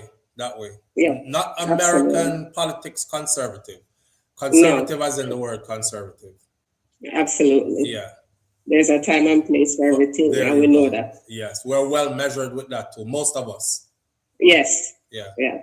True. Our bless up ourselves. Manners and respect. All right. Yeah, we know when to get loud and brawling, and then we know when to be like, shh, embarrass me. You can't do something here in here. You know what I mean? And we know if we switch up the accent when we need to be and all these things. True. Fox caller. We used to wear our Sunday best to the airport. Yo, we used to wear our Sunday best to the airport. Audrey said, you just bring back one memory for me. Boy, grip. A grip we used to call suitcase. Yes, when you are traveling, you have your little grip and your crepe. Your crepe have to well clean. You wash your crepe and put it out for dry in the sun from like 2 days before you travel and these kind of things. And you reach an airport well fresh and brand new.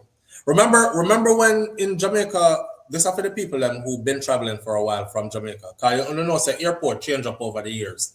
Remember for those who go through Norman Manley, remember when it used to be one gate like fence, and when you leave, like your family can see you from the next side, and a beer ball in pan two side, a beer ball in pan two side of the chain link fence. That's all it was that used to be there, was a chain link fence, and I never grab on the fence. And you grab on the other side of the fence, and you can actually touch them through the fence. And you ball kaya left, and them a ball kaya left them. Boy. No, we've come a long way. But when last we got through Norman Manley, it's been a while, not true? For some reason, we just text it over Songsters. Yeah. Jerome there. King Biggs said he wants to start some vlogging. King Biggs, don't wait to know, just start it. That's the advice I give to everybody. Start it and then figure it out as you're going along. But this camera that I just bought though, I had it for 5 days and it stopped work. So now I have to take it back to Walmart. And I got there yesterday, I asked one of the employees them about it. And she was like, I don't know if customer service is going to take it back. It's almost $500 for the camera. I don't know if they're going to take it back because you don't have the receipt. I put on the receipt around here, so. And one of my picnic them move it. And now I can't find it. So, but luckily I bought it on a card. So I'm going to have to go to the bank, get a printout. So when I said that to the woman yesterday, you know, I'll go to the bank and get a printout of the transaction. She was like, I don't know if that's going to work because the printout only says how much money you spent. It doesn't say the actual item you bought. So today, I'm about to find out if that work or not. Jerome is in the building. Who did I ask for Jerome earlier? Was it Jerome said, tell me when teacher now look. Let me slide in at the class. Or someone call in and distract him. How long you in there, Jerome? Jerome, big up yourself. Yeah, like Oliver with the grip out at airport there. And the hot clothes where he dress up. Remember when Oliver get ready to go for them flight? And he dress up in the big old winter coat and he bust sweat like crazy. And he was saying he's getting ready to go into the snow. And when he reach on the airplane and pull out the pot, the pot full of food. I want to know, say, so we used to go on for Air Jamaica here. Live on the air with SouFLo. Good morning. Hey, SouFLo. Yo, go on, family. Big up yourself, man. I dare funny, but you mentioned King Biggs. It's a job to King Biggs night chat again. Can't remember. Same surface. One time I take the King Biggs went. Yeah. Yes, big up yourself, King Biggs, man. Yeah, 5 up him surface, bro. And the only thing come down like Mr. Man, I really pray the chat. Half on the work, but all right, my brother. It's the best up in yourself, man. Manners and respect, see? Said we. All right. That's how one brother will work hard, boy. But as grown men, that's what we're supposed to do. Find something constructive, do and something with pay and do it. That's true? 5 up always I work hard, do. Big up yourself, bro. But 5 up was asking for you, King Biggs, for a long time when you did missing. But we know that King Biggs also travels a lot for work. So when he's missing, but the people them do ask for you. When Jerome missing, them ask for him to call Jerome take up space in the room, if you know what I mean. I remember Norman Manley when they used to talk out on the tarmac for board. They used to walk out on the tarmac for board the plane. Miss that, not true? We didn't, oh God, you know, see, our stuff we never have enough. We didn't have no receiving area. Our planes never used to pull up to no. And now that me think about it, the plane them never used to pull up and lock in to none of them where you go through and then you're extended into the building of the airport. We used to walk when the plane land, them let down the step them like country bus. Like the old school country bus them, when the plane land, them let down the step them, I used to walk down the step them and walk across the tarmac going. Go in on the building, go process yourself through. Oh man, Jerome, you're late for class. Marie's message said, Marie, did I ask for you before? If you use a credit card, take it back with the card. And that I forgot though, Mervin, I'm taking the credit card back, but I'm still going to the bank to get a printout so I can show them the transaction and the day of it. Them better not play with me though, because listen, if I committed a murder and they wanted evidence to show that I stopped there and what I purchased that day, them would have find it. Cause check it.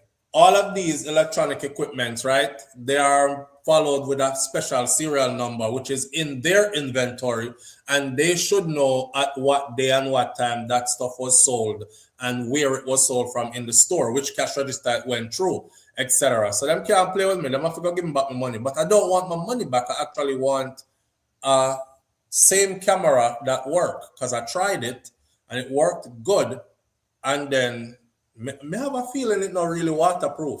Babe, what if the camera is really not waterproof and that's why it stopped work?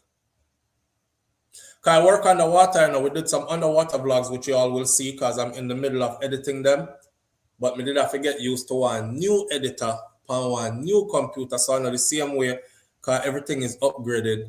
This is one where I can color correct and do all the stuff I've always wanted to do. And it's taking longer than expected. But I'm not going to see how beautiful the vlogs are. But I wonder if, but no water didn't get in there though. No water never get in it. Live on the air with SouFLo, good morning. Carla, hi. Hello. Oh, Hi. so sorry. You have to turn down. You have to turn down what it is you are watching or listening to us on. I am stopping it now. It's right. Right, stop now. I know you're talking about when days of old back in Jamaica. Mm-hmm. But what I wanted to say is that with the people they're bringing in, or they want to, what is it? Taking the returnees from. Okay, that's a good segue. returnees. That's a good segue to go into something that's on our list to talk about this morning. What are you saying about that? The word that I haven't heard yet from anybody is destabilization of the Destabilization of the country. Well, we've been talking about that ever since they were sending back ton loads of deportees, especially when but that's our people. Yeah, but check it. No, not really. Not really. This is a touchy subject because especially the UK, right? The UK has a habit of sending back people who's been in the UK since they were like 1 and 2. And you're sending this man back at 45 years old and he has never been to Jamaica in his life. He left at 2 years old. He doesn't know nothing about Jamaica. That's somebody that's coming back to be a burden on the system. And all his ways, because the UK is big on sending back your big shooty, stab up people, criminal them. And, yes. And we weren't the ones that made them that way. That criminal mindset of his was not formed in Jamaica. So when you send back somebody who left at 2 and came back at 45, well-seasoned criminal / 10 years in prison under his belt, that's destabilization. These people, I'd agree. I would agree with you. But the people they're sending back aren't even of Jamaican. Yeah, I just say that to say that the destabilization thing, we've been talking about it here to include that. But the people you're talking about now, we don't know the whole story. We don't know the whole story. Like, are they gonna stay? Well, he said that they are allowed to stay and file for asylum if they want to. So when you say destabilization, in what way do you think they'll be destabilizing the country? All right. Right. These people are going to apply for asylum. Asylum and do what? We got people that are educated right now in Jamaica and can't find jobs. So we're bringing in foreigners. Oh, to do what? Jamaica is actually importing labor. But we got people there that can't find work. Anyway, I'm touchy about this. I get upset. Yeah, I feel what you're saying. I get upset when I hear that. I got people with degree, masters, and they can't find work. Yeah. And by the way, you're talking to Kaz Robinson. I knew it was you, Kaz. You did? Yes, I did. I still can't get onto the chat. Really? Is that why we haven't seen you? Exactly. I've been listening, but I can't sit here. So I tried on another laptop today. Still can't get onto the chat. I don't know. Did you unsubscribe? Not unsubscribe. Yeah, but did you unsubscribe and try it all over again? Yeah. I deleted the app and then put it back in again. And it still didn't work for you? No. Still ain't working for me. I I can't. I don't know. I feel bad because I don't see you anymore, but I knew that was you. Yeah, and check if you got me blocked on your end, please. Yeah, absolutely not. I'll check, but absolutely not. But I will check. You might have pressed the wrong key one day. No, but I still will check. No, because you can't block somebody so easy. You have to go through a selection of processes to block them. So I know I didn't do it, but I will still check because they might have blocked you. They've taken people off this channel before that I never took off. No, I'm subscribed. Everywhere I go, make sure I'm subscribed, and I've done it right. Yeah. For some reason, I can't even see my chat. I got you on 3 systems today, and I still can't see myself on the chat. Yeah, I don't know. But anyway, now take up the show. Carry on. All right. Big up yourself. Anyway, Yeah? You too. All right. All right. Bye. Bye. All right. Because you're not blocked. You're not blocked. Jerome caused trouble. That's why I took up space. Live on the air with SouFLo. Good morning. So, how are you doing? But there in the family. All is well. How are you? I'm doing fine. I am pertaining to this import of TCN. TCNs. I see it as a tactic by the Trump administration because for everyone in the chat, I just want you guys to know I did vote for Trump. So I'm a Trump star. You did vote for Trump. Yeah, before you go any further, right? Because this is all in hindsight now, so it doesn't matter what side we're on now. 2 things I'm going to ask you. The first one is, why did you vote for him? Because of his policies. And for one, he was the better candidate, but his policies 100%. Give me one in particular. Okay, for the immigration. This is why I voted for Trump when it came to immigration. And why I see this as a tactic, as him sending these nationals to these other countries. I'm for people that can get to the States to get a better life for themselves. The issue is when the floodgates were left open and all these people came in, and when you have illegals that commit crime, they look on us as a whole. They don't give 2 shit. Sorry if not question your platform. No man, you're good. They don't give 2 shits. They're gonna look at all of us as a whole. Right? And the reason why I say I see this as a tactic is because when I was growing up, nobody couldn't come on my parents' yard without me telling them. You can't have nobody just running. So I look at the country as a house. Right? You're running your household. Your kids' floor have to ask you who can come. And most of us, because of our culture, people can't even do spend the night or sleepovers. Wait, so you was like gatekeeping immigration? No, it wasn't gatekeeping immigration. I'm all for who can come here and make a better life for themselves. But whenever you leave the door open so everybody can come, if two out of 10 people start the foolish, everybody has to go. And I use the analogy as if you have 10 friends over your house and 2 out of them start cause mischief, your mother or your father have to say, all right, that's it, everybody pack it up and leave.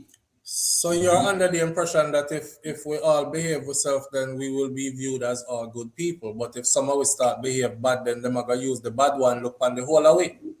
But that is what they're doing. But they're pointing out the very few that commit crimes and saying, okay, these illegals are, and everyone has to go. And if Trump don't do it, but another Republican when they're going over do it. They've always done that to us though, bro. Like, no matter how good you are, you're always still seen as the worst of your kind in their eyes. Them not gonna ever like you. Okay, let's agree on that. But you see how Jamaicans act when Haitians come to our shores? You see how we act to send them back, right? That's the Jamaican. Yeah. Because you missed that argument here the other morning. The whole xenophobia thing we have with the Haitians is more along the lines of language and also But wouldn't it be the same thing Folklore. for the States? Majority of the immigrants, they don't speak English. I was having this conversation with my sister the other day, and I said, you see, only when people can relate, they understand. Everybody's in uproar in Jamaica now about immigrants. 10,000 immigrants, right? And America experienced millions coming across the border. I see this as a tactic by the Trump administration to say, all right, let's show you. People go as far as say Trump is racist. But no, look at the uproar. So are we Jamaicans racist? Or we just care about our nationals and our country? Oh, so you still not get the point yet, so Trump is a racist? I don't think Trump is a racist. I think Trump is a nationalist. Oh, wow. Really? Yeah, that's just my opinion. Okay. Well, I'm glad it's just your opinion and not factual because, well, it can't be factual. But I mean, back home, I'm a PNP. That sounds crazy, right?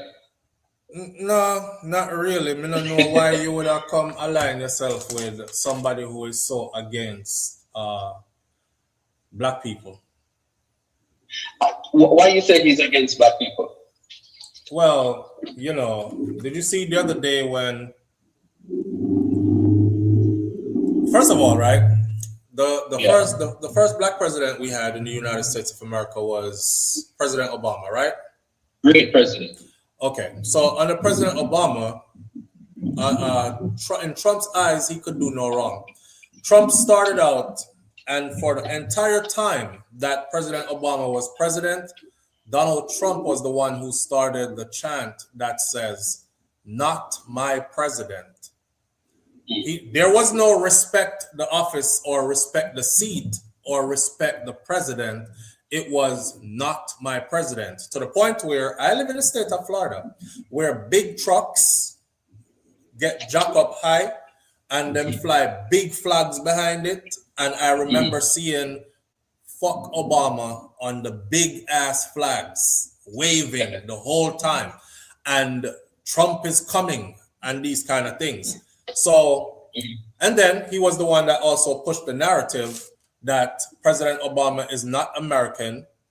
He was put in there by some outside entity who's trying to take over the United States of America and make it ruled by Muslims. And what else has he was just super overly obsessed with President Obama, which he still is. Like the other day, he posted a picture of him and Obama side by side, trying to do some kind of a comparison. The Obama, the center that just opened, right? That's the ugliest thing ever made, and he used taxpayers' money to do it. All lies, but he just kept going, and just his obsession and his disrespect and the level of disrespect. Oh, not to mention posting a picture of President Obama and Michelle Obama, our former first lady, as two monkeys or two apes. That's not racist to you? I don't see it as racism. The guy is blatant. He's blatantly racist. I may not agree with everything Trump does, but Trump has some good policies when it comes to protecting America. And I would like to ask the chat, and we've spoken quite a few times, Flo. I'm from Georgia, so I've seen the Confederate flags with the jacked up trucks, etc. But my question to Jamaicans, as a fellow Jamaican, what's the issue with bringing in 10,000 people? Why is everybody so worried? Well, first of all, right, you can't compare Jamaica to the United States of America because the United States of America is way bigger. When I found out that you could fit umpteen Jamaicans into just the state of Florida alone, that's to give you an idea of when we say bigger. And this is a country that has way more resources. Let's start. I'm against it in a flow. I'm not for it enough. No, man, I'm explaining to you though, but let's start there. Let's start there. Right? So the United States of America has way more resources and they have way more landmass or space to put people than little Jamaica. That's one. For the other part, why we have a question. And the question is, why are we willing to take these people when our Haitian brothers and sisters are right next door, and every time they come, they get sent back within the first 24 hours of being there? But you're telling us to our face that the people that Trump are sending, they are entitled to file for asylum in the country. That means that them can stay and build a I life understand, there.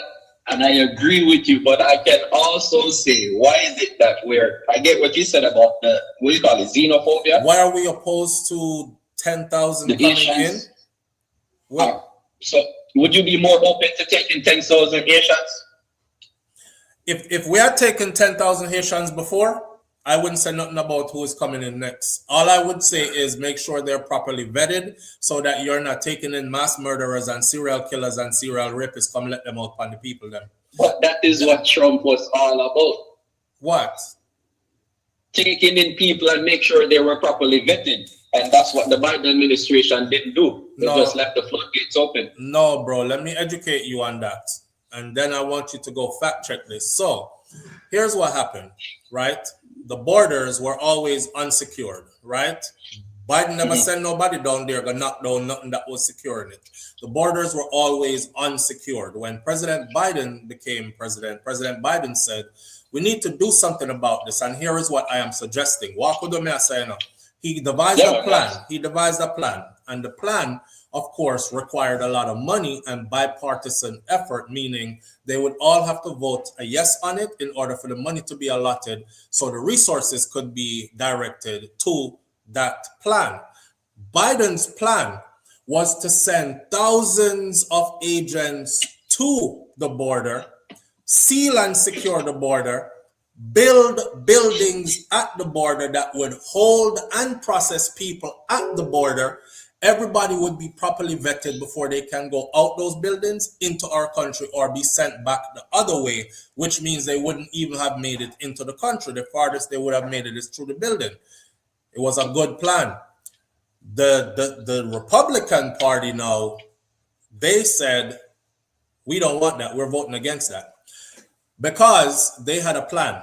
And their plan was this. If we don't support that, the borders are going to be overrun.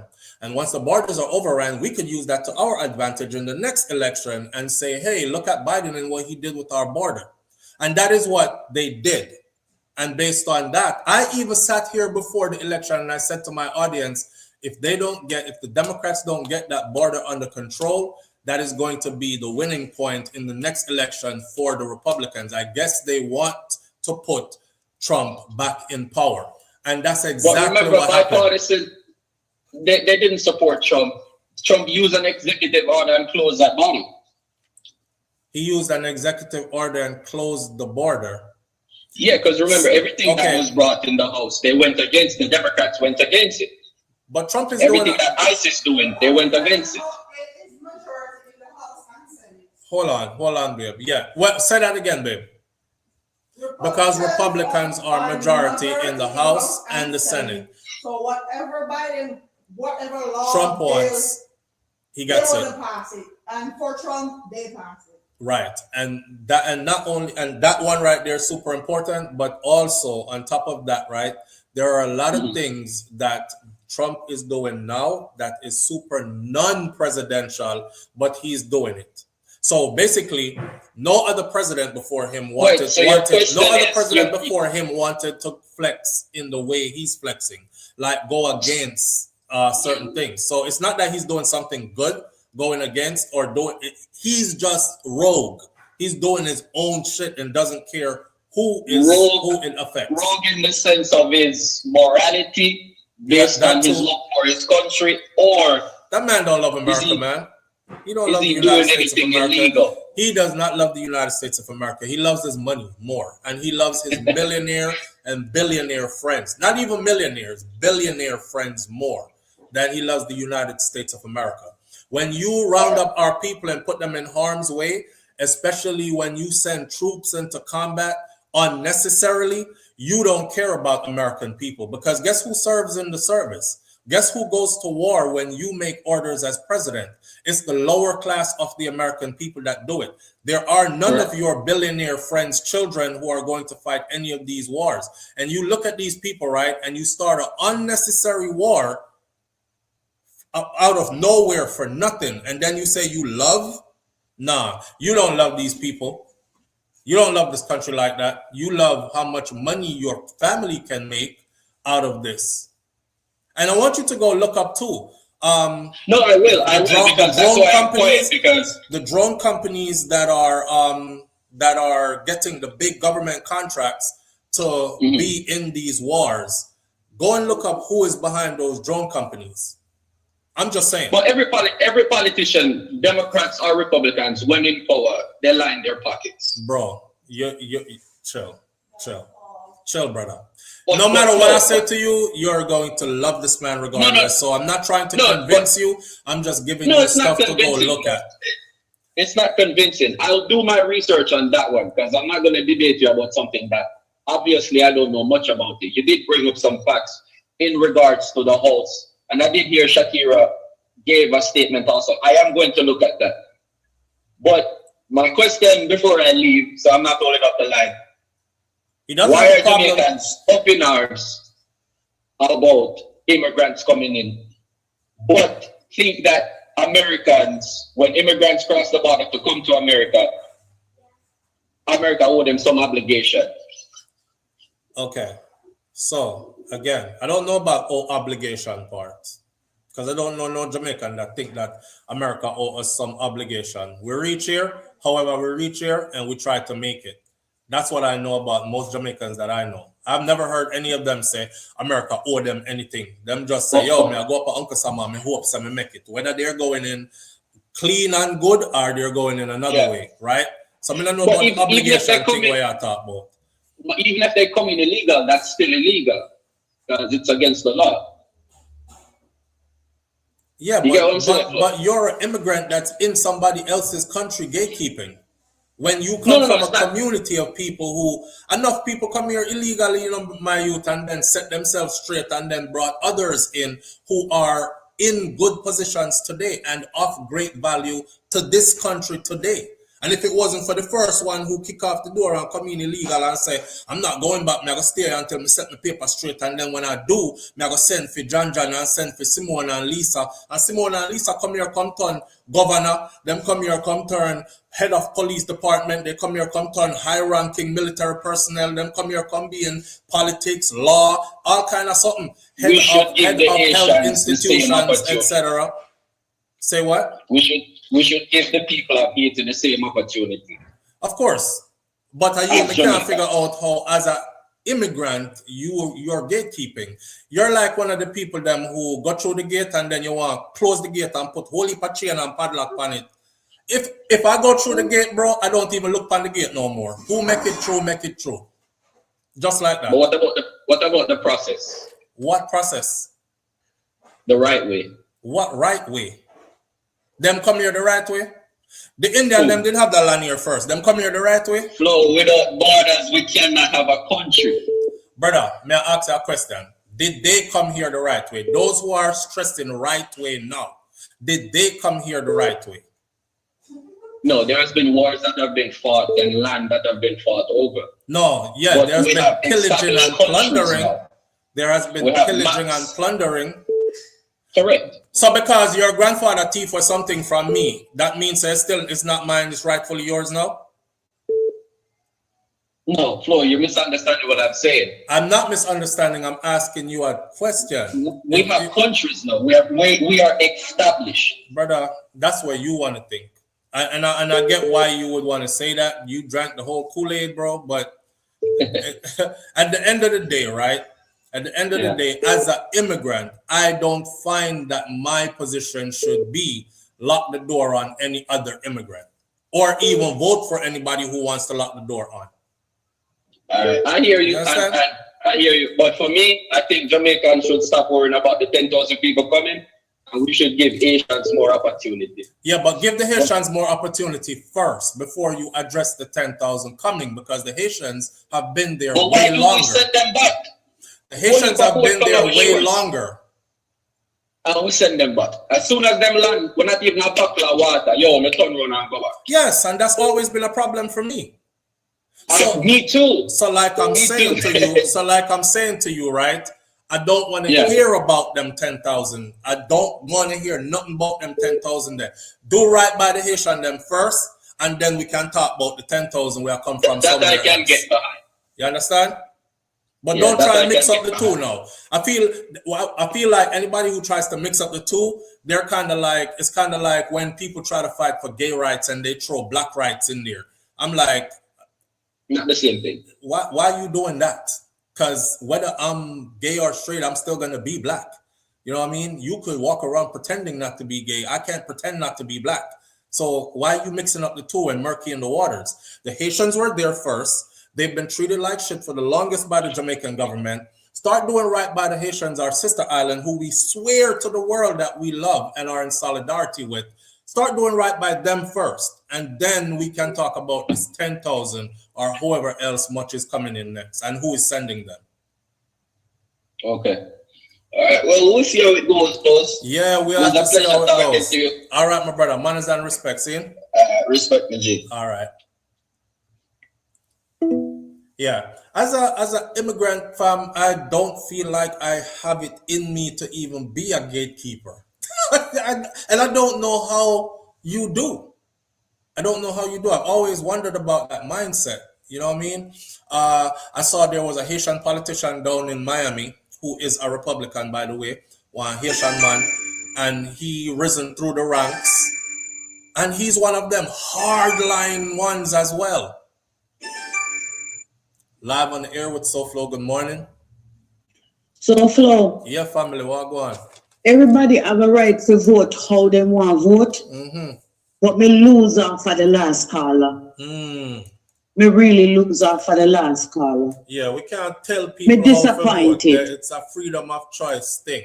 Yes, it's a freedom of choice, but me really disappointed. Because I'm talk about coming the right way.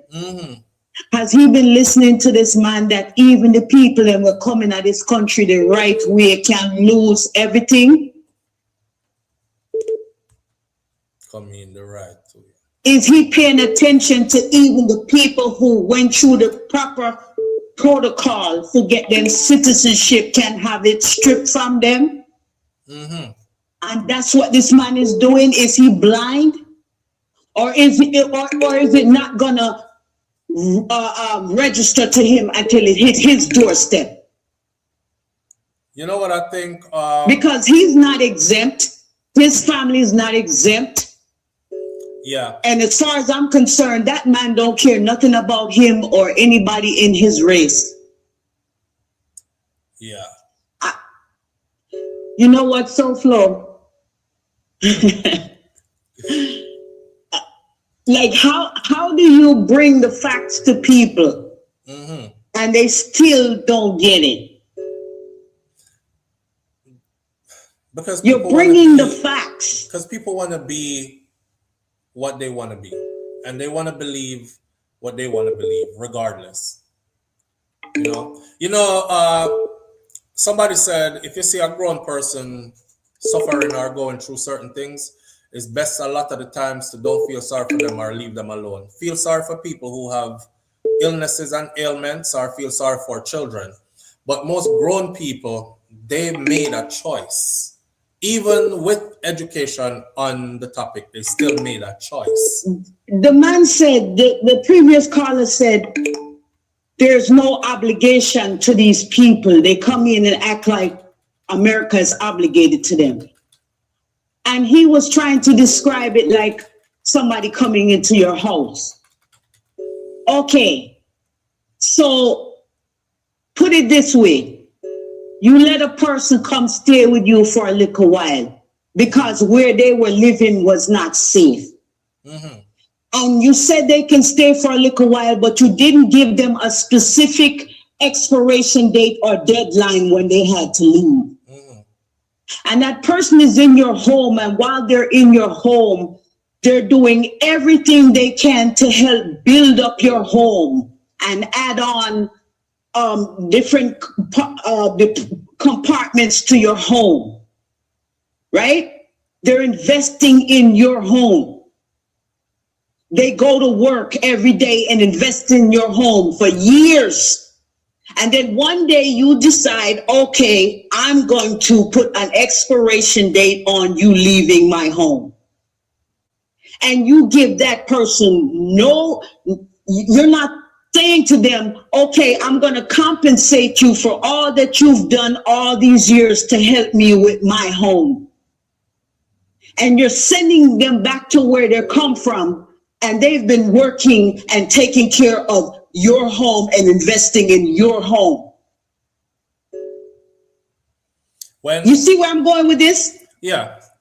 When we get off live, sometime over the weekend, I'm going to put out a video where I'm going to be super specific on about 10 to 15 things that this president has done that has directly impacted the Black community and not in a positive way. So I will answer that brother directly. When the man tries to get rid of any history that has to do with Black people, Black history, Juneteenth, anything to do with Black people. Where is this caller living? Under a rock? Do y'all see this comment on the screen from Charlotte? Charlotte said that is the hill he chooses to die on, right? Undocumented. but check this out. Watch this. Oh. Undocumented immigrants pay $90 to $100 billion into a system that they cannot draw from. I just said that earlier when we were talking about the Haitians. So they come here and build up this country. I know you're putting them out of the country and you're not giving them none of what they built up while they were here to go back to where they're coming from, to even give them a start. Well, we're talking about the ones who are here hiding. We're talking about the ones who are here hiding too. The ones who are here hiding too. We're not talking about people who just come here 2 years ago. We're talking about people who've been here 25, 30 years, who have companies and businesses here and raised their children and grandchildren here. And everything they have built, you want them to leave it right here and go back where they come from. And they did the hard work. Yeah. I just find I'm just hard pressed to. I'm even. So what do you mean that they don't? We're not obligated to give them nothing. What does that caller mean? They're not. With America's not obligated. Yeah. They helped build America. Listen. All these people that are being turned away, they helped build America. Biden had a plan that got bipartisan buy-in, but Trump said no because immigration was his platform, and that's the platform he ran on. This does not have anything to do with the immigration. This has to do with him trying to outdo President Obama. That's where all of this comes from. The bottom line is he's doing whatever he can to try to outdo President Obama. Try to undo everything that President Obama did. No, I'm talking about the number of people that was deported. Yeah. That's his agenda. Everything, he's obsessed with President Obama. Seems like it, man. Seems like it. Yeah. Woo-wee. All right. But you know what? Like I said before, everybody have a right to vote for who they want to vote for. Everybody have a right to their own views and their own opinions, even though I don't agree. Right. I'm going to go back in a chat. All right, Mari. All right. Charlotte says the man literally had us hopscotching in our war and was trading millions in oil stocks at the same time, and has made more money in his first year of presidency than he has made throughout his entire professional life outside of the presidency. Live on the air with SouFlo. Good morning. Hi, good morning, SouFlo. Morning, family. How are you doing? Come on and say hi to you, but I was getting the notifications. So to come visit the channel to see what was going on and got into this intense debate discussion that you're having this morning. All right, so the caller that called before, that gentleman. Do you have us on speaker or Bluetooth? No. Okay, because your voice kept sinking to where we weren't hearing you like steady loud. I have it on my cell phone. Can you hear me better? Yeah, but we're not on your speaker though, right? No, sir. Okay. I wanted to say if the word selfishness had a picture in the dictionary, that man's picture would be in it. Okay? I see people die trying to come here for a better life for their family. All right? Everybody that I know, all right, fought for a way to come here some way, somehow, to be productive and to provide for their family because they're struggling. They were struggling. All right, me myself, I was the first one to come here and bring my family here. All right, ended up with a doctoral degree. All right, and to hear him say, you know, like these people are not deserving to want a better life for themselves and their family. It's truly disgusting. All right, I want to point out a fable that was told to me, and this was told to me in high school in Jamaica by a priest. There's a lady who used to plant onions in her front yard. All right, onions? The most beautiful onions that everybody used to pass and look at them and say that, oh, how beautiful these onions were, big and juicy. She used to give it to the people in the neighborhood. All right, this lady died. All right, and when this lady, I know this is a fable, but you can take what you can take from it. All right, this lady died. When she died, she wondered how she ended up in hell. When she was so kind to everybody around her, would give them onions. All right, so she called out to the Lord and said, Lord, how did I end up in hell? He said, all right, since you don't believe it, you deserve to be there tomorrow. Let down the same thing you used to save others. At 6 a.m., I'm going to send out an onion. You hold on to it and come up to heaven. All right? At 6 a.m. sharp, the onion came. All right? And she held on to that onion and was going up to heaven. And everybody else in hell saw her going up. They started to hold on as well. One would hold on to her, to hold on to the other, hold on to the other. You know what the lady, the rest of them can't come? But no matter how she kicked her foot, they wouldn't let go. And them come out of hell with them. Come out of hell with her. All right? No matter how she kicked her foot. So because she never want these people to come to heaven with her, she let go of the onion. Okay? This is for that gentleman. This is for that gentleman who just called. Okay, because you got your opportunity to come here, don't mean that other people can't have their opportunity to come here. Okay? All right, everybody, I see a man and his kid trying to cross the heavy, I don't even know if that was a river or the sea, trying to get over here and died. Okay, trying to get here, just so he could provide for his family. People are struggling. All right? Right. And they've plundered everybody's country to build up their country. So why shouldn't I come here? Okay? And get a piece of what they plundered from my country to take it back. How dare you? How dare you? All right, later. So the thing about me. That one year struck a nerve, not true? Yeah, man, it struck a nerve because we can't believe that somebody can be so selfish like that. You had your opportunity to come here, and because the immigrants are coming in, you have a problem with that.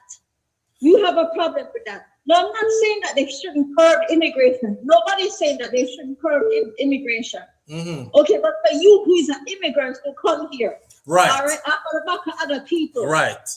Who came here before you, right? Okay, for you to say that they don't deserve the opportunity that you have is truly selfish and disgusting, and you need to look within yourself. I agree. All right, later, so. I appreciate you, family. Yeah, that's the part I couldn't get, is that he is an immigrant, and not one of those who have all the way assimilated to where you even lost the accent and anything like that. Like, as soon as you start talking, I can tell that you're a Jamaican. So you're an immigrant. You know what I mean? Live on the air with SouFLo. Good morning. Good morning, SouFLo. Good morning, family. How are you doing? I'm good. Okay, I'm going to speak in parable now. Okay, me come here, just like how everybody has come here, and now me telling everybody saying not to stay here. You understand me? Do you understand me? Yeah. The same person who don't want nobody here. That's the same way how they come here. Because it should begin with me first. Yeah. You understand what I'm saying? Yeah. Because remember, my parents didn't something there, no, just like how you was explaining it the other day about the parents them, and then when you born here, whatever the case is. Remember that? Okay, it's the same thing. That's all. That's all. I'm here, and now I'm trying to give out everybody to this country, that country, that country, that country, whatever. Right. Right. So I'm so disappointed in that gentleman. Yeah. But your own brother and sister. It's not even. And you want them to do like that. You forgot it's not just to keep them out. It is about the whole what do you call it? Project 2025 when nobody didn't know about. And so you see how it ending up. It's still not done, and you have 2 more years to go. And it's not even about that gentleman alone. It's about there are many more like him who have that same exact chain of thought right there. Because I remember when the election was when the election campaign was on, and we were saying, you know, for the first time, I feel like I need to actually say more than I normally do. Most of the time, I would just make people vote how they want to vote. But this time I was like, yo, this is of importance for us, especially us in the immigrant community, to vote to this side, blah, blah, blah. I remember him calling in, but there were many others too who were like, oh, so SouFLo, I want you want your daughter to go use the same bathroom as big man out the road and these things. And I'm like, you know, those were the deciding factor for them. And anything after that, they didn't hear. That's why when he said policies just now, when I asked him, I just want to ask you one question. Why did you vote for this man? And he said his policies. I said, give me one. Because I just wanted to hear just one. Because I know that majority, there was no policy. There was no policies. What they wanted. He himself didn't have any policies. Do y'all remember the debate? He had no policies. Exactly. And one more thing before you go any further. The same wall, everybody was going to vote on it. And he told them not to vote on it because he wanted to run on it. Right. So, you know, I just wanted to hear but I know that it wasn't the policies. I already knew that it was the whole LGBTQ thing. And that's what swayed a lot of, especially because they were men from the Caribbean. Including a lot of them from Jamaica. And it was all about, oh, you're there foreign long, SouFLo, you turn fish. You know, a bottom man agenda, that's the thing where you like, and you support them. Me not support that, so me vote for Trump. And that's the only thing. I work with a lot of them, and I can't say them to them because it's my co-worker. Them I have to treat them just like how I treat everybody else. So if you're in the pond, you have to swim with everybody. Yeah, for me, in the grand scheme of things, it was way more than just that, though. And that's what I wish that they had just taken the time to look at. That it was way more than just that. It's just like how them crucifying Andrew now because they vote the wrong way. When they get what them get now, them start say something else. But they didn't listen. And in the beginning, first, you know, remember when they lock up the kids, I mean,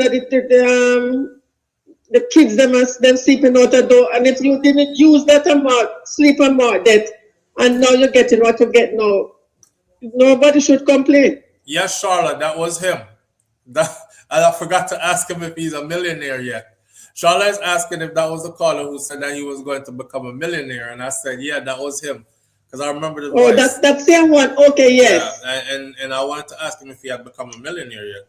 But obviously, he you still remember supports that. You remember that party. one that didn't have any papers with SouFLo? Yeah, I remember one that didn't even have papers, right? Right, and he said, how many jobs, and so forth. He didn't call back in, and he was just buying for that person so much, and now you don't hear nothing about it. And he was here illegally, hiding. Exactly. At the end of the conversation, after him carry, we go up the hill and down the valley. And at the end, remember what him said? If me could have vote, some say, wait, you can't vote. And he was like, no, because you don't know yourself, you know my situation, stay ready. I was like, rotted. Okay, one more thing, you remember that stuff what in just passed there? They know why you want to do that because remember, Kamala Harris' parents come from two different countries. Oh, that's the birthright thing you're talking about? Yes, and then she remember, you have to pick one parent is American. So you say two different countries, one from one country, one from the other country, and she here. So that's all thing they come up with saying, okay, nobody else not supposed to come here and be that. That's my opinion. Okay. If you look into it. All right. All right, caller. Okay. Take care. Have a good one.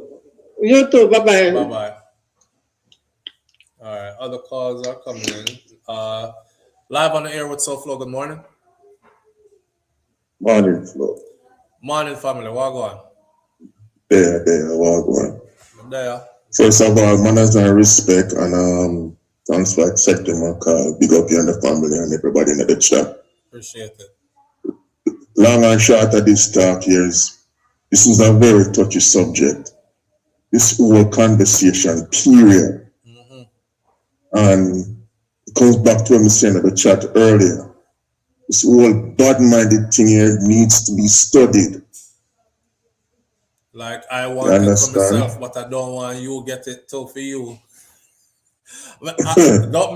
Have I not been talking about that? Like, that's one of the main things that strangle our people.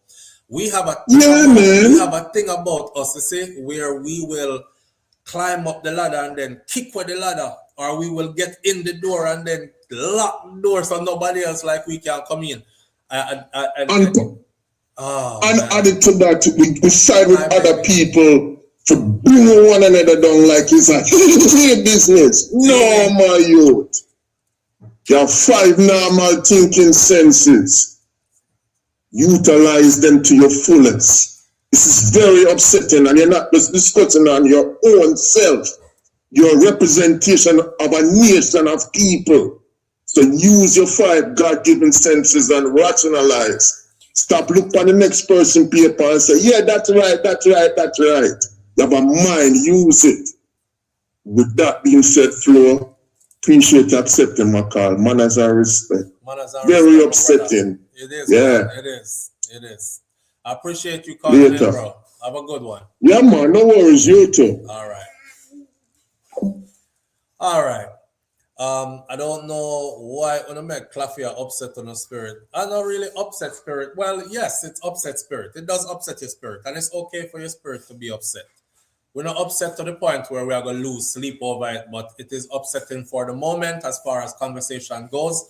And because we are in the middle of having these conversations, yeah, we are expressing some emotions about it. Nothing wrong with that. Live on the air with SouFLo. Good morning. Good morning. My background is very noisy, so please bypass it. All right. So make it short then, so we can hear what you're saying. Me I talk loud enough, man. What the guy needs to remember, maybe he wants to stroll this morning and have people talking about it, but he must remember that America is capture land. And he must remember that all other nations in here is against the black. They said this black must stay down. So him can stay there. And what me see to see himself is like him say, me I see too much of me there. I mean one for there. No, that's what I say too much of me. I mean one for there.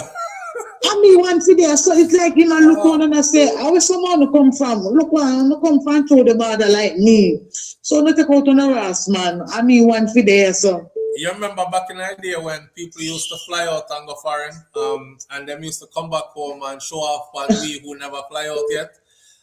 Like we would never get a chance to fly out. And back then we used to think we would never get a chance to fly out either. So, you know, we are saying, why I hope one day we can go, because them look like which part them go have everything. The streets are paved with gold. With gold, money grow honey, on tree. milk, Yeah. money them a walk on, I think a lot of gold us them a still walk do on. that. I think a lot of us still do that, you know. Like make them stay over there, so me alone must fly out and when it's like Me enough out there alone. already. All when they go the worst thing, go through the worst thing, and the next money that go through worse than them must say, hey, go back. It's too good for you. Yes, man. That's what he's saying. So can come show up for you. The man is even looking at, not even realizing that birthright almost get kicked out. He don't even realize that. So they just want to talk. Right. And many of us are so ignorant, don't know nothing, and just hate ourselves. And don't even realize. But you know what I want to say to you? Chang, with this the TCN, third country. Yeah, the TCN. Yes. Did you heard him what he's saying? Nobody is to take no news from nobody else but the government. Yes, but hold on. You're talking about Chang? Yes. Okay, well, hell, Chang went rogue a long time ago, my sister. Let me tell you something. Didn't y'all hear him the other day when he said, this Minister of National Security, Dr. Harsh Chang, is exactly who I'm addressing. Did you not hear him the other day when he said it is full time now that the Jamaican people start to listen to the police them and take their side of the story? That means no body camera is needed. They don't have to explain to you what happened in an altercation where Jamaican citizens are being gunned down by law enforcement. We must just take that side of the story. So yeah, I chang that. So if him said that, don't believe nobody else, just us. But let me tell you what more I bring to you. I'm not surprised by him anymore. Let me tell you what more I bring to you when say I laugh. The lady that have the Airbnb them, what is so-called, said that the people them are being housed. He said the lady got in touch with him. What a lucky lady. Wait. But he said, I don't know why you said that, because I see him do a video that said he said there are none of them in the country yet, and they are not being housed anywhere, and make sure that you're getting your information from them. Yeah. And take it from them only. Yes. So nothing else anybody tell you must believe. Boy, look only at them. Only him. Only him. We're blind, we're deaf, we're dumb, and we're crippled. Boy. It's a sad day in Jamaica. You know, to be on the outside looking in and actually really now see it. Because, you know, when you were growing up, you hear adults say stuff, but you don't really zero in on that. It was none of us interests, especially political stuff when we were growing up. But now to be an adult and now to have an adult mind frame and understand exactly what's taking place, to be on the outside looking in, where you watch, it don't look good, where you watch how the manipulation is strong. Oh my God, the coercion. And the coercion, the manipulation, and the corruption is blatant. Oh my God. The corruption is blatant, you know. When it comes to Jamaica, the corruption is blatant. They don't care. They don't care because they know that majority of the people in the country will depend on them for their information. That's what makes our job so hard. So we go try wake up some people now and we say, and I saw it going on. Let me tell you what's exactly happening. Then by the time them reach home tonight, them say Chang on TV, I say, don't listen to anybody else but us. Everybody everybody is telling you lies because they're against us and they don't have your best interest at heart, but we do. And there you have it, you know. That's why I said to you, say, the people have lack the capability to think, and then I don't wake up again. Because as me say, They're sleeping. Only the breath will leave them body because we sell out. The chain only there a way to go up our ankle and we foot back again and they can't sleep. Yeah. And it's not looking good. It's not looking good. Yeah. Jamaica look doom as it speak. And I'm still going to ask a question why it's leaving you. Mm-hmm. Why was the light turned off? Who turned off the light? You're talking about when the warship was leaving Jamaica and the entire island experienced a blackout. Mm-hmm. Yeah, I think I addressed that. Not think, I know I addressed that already in another video. And the right after intended purpose. None of those questions will be answered, and we sit on eggs what will not hatch. Yeah. So it's a sad affair. Very sad. Like Omi said, it's a very sad affair. All right, me listening. All right, family. All right. Let's go on to let's explore this right here. Trouble for Jamaica. I want y'all to give me your ears. All right. We have some things that we wanted to give to the audience this morning. So the government of Jamaica is being urged to just come clean. Please come clean about the whole memorandum of understanding. Nobody else is causing the people in Jamaica to be paranoid about this whole thing except for the Jamaican government themselves, particularly the Jamaican Labour Party, because they're the ones who are in charge and they're the ones who are giving out information pertaining to the TCN, right? The third country nationals coming into the country, or the deportees with the fancy name TCN. It is them, because everybody is paranoid because one day Chang says something, tomorrow he says something else, Andrew Holness is saying something else, some other politician on their side is saying something else, and the stories are not matching up. So, trouble in Jamaica. The government is being urged to come clean about what exactly it is in that memorandum. Constitutional law expert Dr. Lloyd Barnett, he posed 5 questions that he says that the Jamaican government needs to answer to satisfy the country about its decision to enter into this third country national or TCN agreement with the United States of America. So under the agreement, which the Jamaican government has maintained was initiated by the United States and not by them never go to the US and say, send with some people. The US came to them. That's what they're saying, right? And said, do this for us.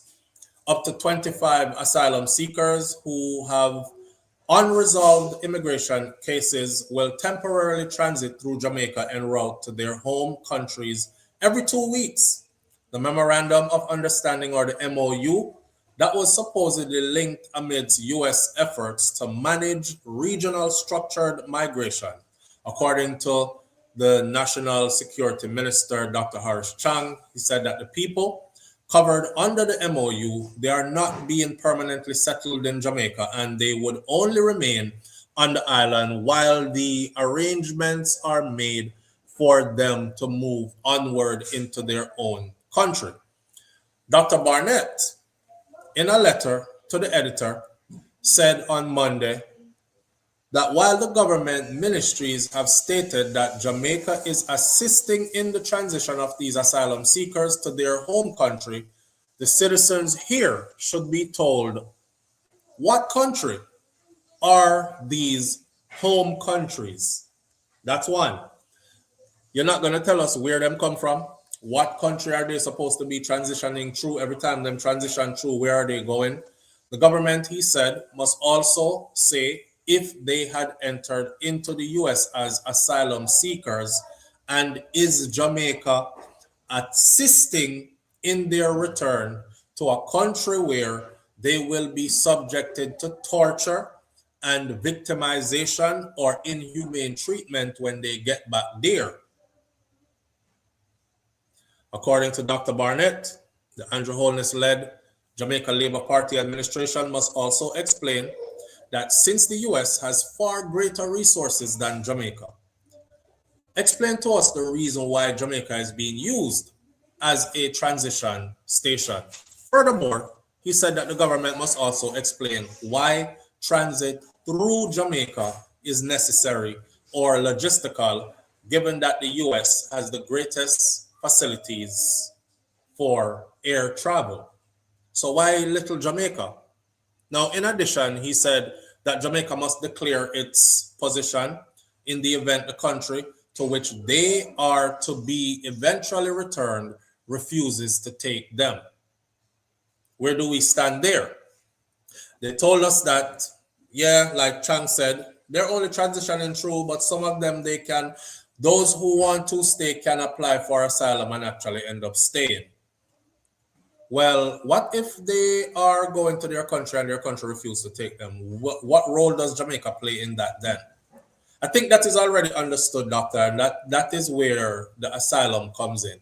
Because if America fling them out, their home country don't want them, go back to America because that's where you were.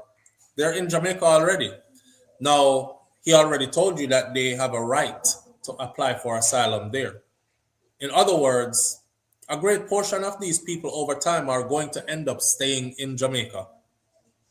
That means living, working there, laying new ground foundation there, laying down roots there, becoming citizens there in Jamaica through this program, the TCN program. Speaking during an interview on Nationwide News on June 22nd, Andrew Holness insisted that while the government has signed the MOU for the program, it is not yet implemented that program as yet. So it is signed, it is in motion, but we have not yet implemented. I don't know if y'all saw the interview with Cliff Hughes. Cliff Hughes and the Prime Minister. So on Tuesday, Audrey Lawson, the proprietor of Midas Immigration Services, a full-service immigration firm based in Miami, Florida, speaking with The Observer about the issue, said impending arrangements spells trouble for Jamaica. From what I understand, those who are being detained, they have an immigration hold, meaning that they have broken some immigration laws in the United States and they are being detained. But a lot of people who are being detained are not being processed. And those who are not being processed, they are being sent to another country to stay for a period of time while their cases are being processed. It is a way to get them out of the United States because even at the end of their processing, they will still not be able to re-enter the United States of America because they will not win those cases. The Americans have basically decided they didn't want these people there regardless. So even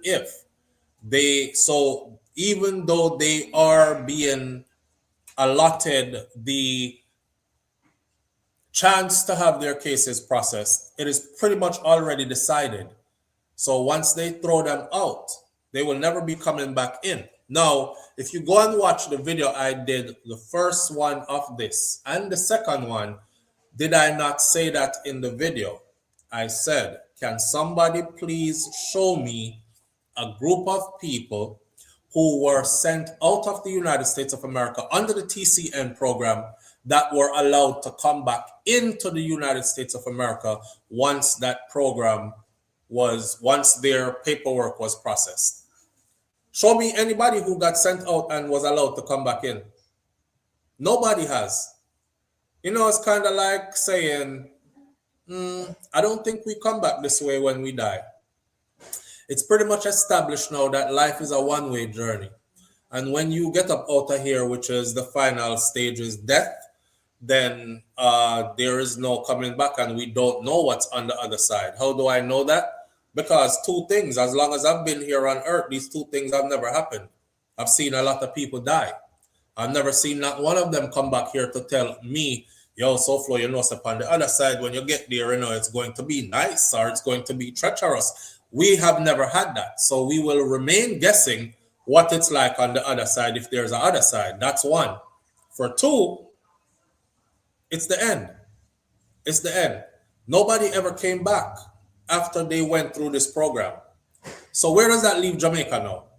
They're heading to Jamaica, which means they're never going back to the US because we never seen nobody go back yet. They're in Jamaica. Chang said they have rights to file for asylum. I think this is their way of shipping in a new set of people, those who they want to be there. I think that's one of those, and then again, if they refuse to go back to their country because they're in danger there, or they don't have enough resources to stay there, or they're scared for whatever reason, and they just don't want to go back that way, or if their government is one of the hardline governments who say to the US, I'm not taking anybody that you're deporting, they will be stuck in Jamaica. They will be stuck in Jamaica. And if they're stuck in Jamaica, they will be forced to live there and grow and put roots down there in Jamaica.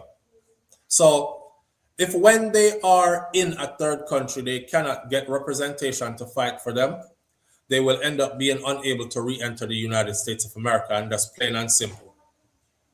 They can't fight their way back into the US. In the event that your own country does not want them and they cannot re-enter the United States, they will become illegals where they are, she stated. They won't become illegals. They will be allowed to file for asylum in Jamaica. Chang told us that outright already. Now, she said that the indication by the Jamaican government that the individuals will be able to apply for citizenship here, that is untenable. The Jamaican government is offering citizenship or asylum to these third country nationals. But we have social issues too. And I just hope that offering them asylum will give them maybe a new lease on life. But we know that we are struggling even with our qualified workforce here we have in Jamaica.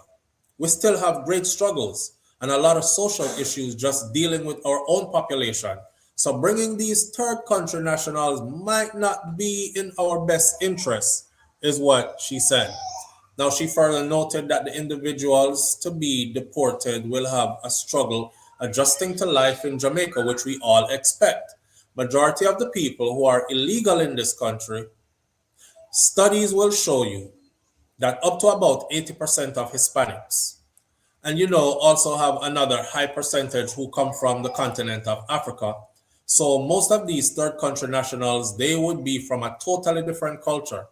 Some of them can't even speak English, but I don't think that any of them are relatively close in culture to us. And I don't foresee them having an easy time being acclimated into our culture here. I believe that Jamaica might have moved a little too fast on this with deciding to accept third country nationals, because we do have our social issues and that we need to work out first before we go taking in batches of other people to fit in. This to me spells trouble for us, and it's very concerning. Now, adding this, she said many of them will not be able to re-enter the US because once you break an immigration law, or any law for that matter, and you are outside of the US, you need a waiver to enter back into the US. Now, Charla is here, and Charla probably can attest to that, because Charla's one of her field of expertise is law. But Ms. Marston is saying that once you break a law in the US, including immigration laws, that you need a waiver to even enter back into that country anyways, to come back, and a waiver can only be filed by certain family members immediately. Many of them will not be able to get that waiver because they do not have a qualifying relative there in the US to even do that on their behalf. The dilemma from the beginning is that their home country is not accepting them legally ready. So if they cannot re-enter the US and their home country is not accepting them, then we have bigger problems now than we actually foresee. That is for Jamaica, taking on this right here. I think that most of these people are coming to stay. I think that most of them are coming to stay. It's going to start out where they're like transitioning the people onto another country, moving them to third country, but it's going to get to a point, I believe, where, because remember, Chang said right now they're operating at a 94% removal rate, meaning of the 100% of the 20 whatever that came through, 94% went on as planned. 6% stayed behind and decided they wanted to file asylum. Now, if I'm doing my math correctly, and we're taking 6% of the first 25 when we're supposed to be doing 25 every 2 weeks, that's about, if that pace keeps up, that's going to be 12 a month. That's filing asylum. There are 12 months in a year. You do the maths to that. So before you know it, Jamaica will end up with a large population of these individuals who are seeking asylum and are no longer considered just TCN people. There will be people who are out of a country and out of status. Your home country not taking you back. The US don't want you there. You're in Jamaica and you're looking to stay here in Jamaica now. That's what's going to happen for us. Now, crazy thing about that is the woman who they said is responsible for this, she has put out that she's not responsible for this. She's not. Remember last week, a letter came from the embassy that says that it was a Jamaican politician that pitched the idea to the United States of America to send us these people. That woman stayed quiet for quite some time. She wasn't responding. She was like in hiding. Well, she has now come out to say, it wasn't me, like Shaggy. Don't call my name. No, remember, I know. This letter came from the embassy. And the person we're talking about is the Cabinet Minister, Audrey Marks.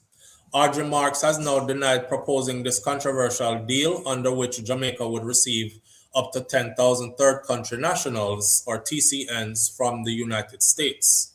So who they're trying to blame it on is actually coming out now to say, it's not me. I didn't propose that to no US. There goes Charlotte right there on the screen. Charlotte is an attorney for there are over 1,000 people in here. Charlotte is a member of our chat, but she's also a practicing attorney. And this is one of her field of expertise, immigration law. You can also, she also just started her own YouTube channel where she's giving solid information, sound advice, and you might want to take some time to find her on YouTube. Her name is spelled the same way, and hit the subscribe button and then listen, because she speaks on these topics all the time, right? Like if you get in trouble while you're a green card holder, or green card through marriage, or what to expect that's coming up next, and all the latest updates, etc. So go and subscribe. Charlotte said, correct. In some cases, there is a automatic 3 to 10 years ban on some immigration violations, but there are possible waivers to file. So it's not going to be an easy walk in the park then, if their country rejects them and they're stuck in Jamaica. Because I know the US ain't taking them back. Now, if they decide to fight their way back into the US, what are the chances that they will actually be successful at doing so? Anyway, Audrey Marks, who is the Cabinet Minister, Audrey Marks has denied proposing the controversial deal. She said media reports have conflated the TCN Memorandum of Understanding with a separate proposal that she developed. So they're mixing stuff up. There was another proposal that she developed in March last year as Jamaica's ambassador to Washington to recruit skilled foreign workers from overseas into Jamaica. Remember, me telling us that they are shipping in and recruiting. Oh, it took her a whole week and change to come up with this. The media is mixing it up. Now, speaking yesterday at the National Corporate Consultation on Workforce alignment and Jamaica's economic competitiveness at the Institute for Workforce Education and Development, corporate consultation, Marks also suggested that the furor was intended to damage her reputation. To make it very clear, she said, the TCN request originated in the United States. It wasn't me. And I noticed that there were all kinds of suggestions that I originated the TCN, and I'm good at some things. I know that. But I'm not that good that I could dictate US policy, she said. She also said that the US had already entered into a TCN deportation agreement with 27 other countries and has ongoing negotiations with at least 54 other countries. Chang and her and everybody on the JLP side keep on telling the Jamaican people this simply to soften the ground. This is to let the Jamaican people know you're not alone. So if we do it, it's not like you're doing something that nobody else is doing. Otherwise, what's the use of continuing to tell them 27 other countries doing this enough? And the US is still in negotiations with another 54 countries to do this enough. So I don't know why you're acting like you're the only one doing it. Marks said that Jamaica was approached January 2nd of 2026 to also consider facilitating third country nationals being removed from the US.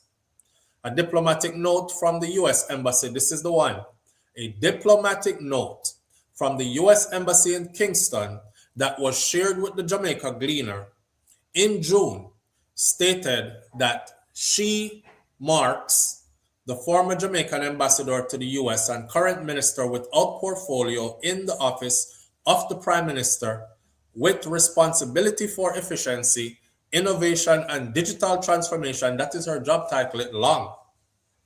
She was the one who made the proposal. Who said it? A diplomatic note from the US Embassy said that she made the proposal. A week and change later, she comes out of hiding to say, I didn't make that proposal, and this was done to damage my reputation.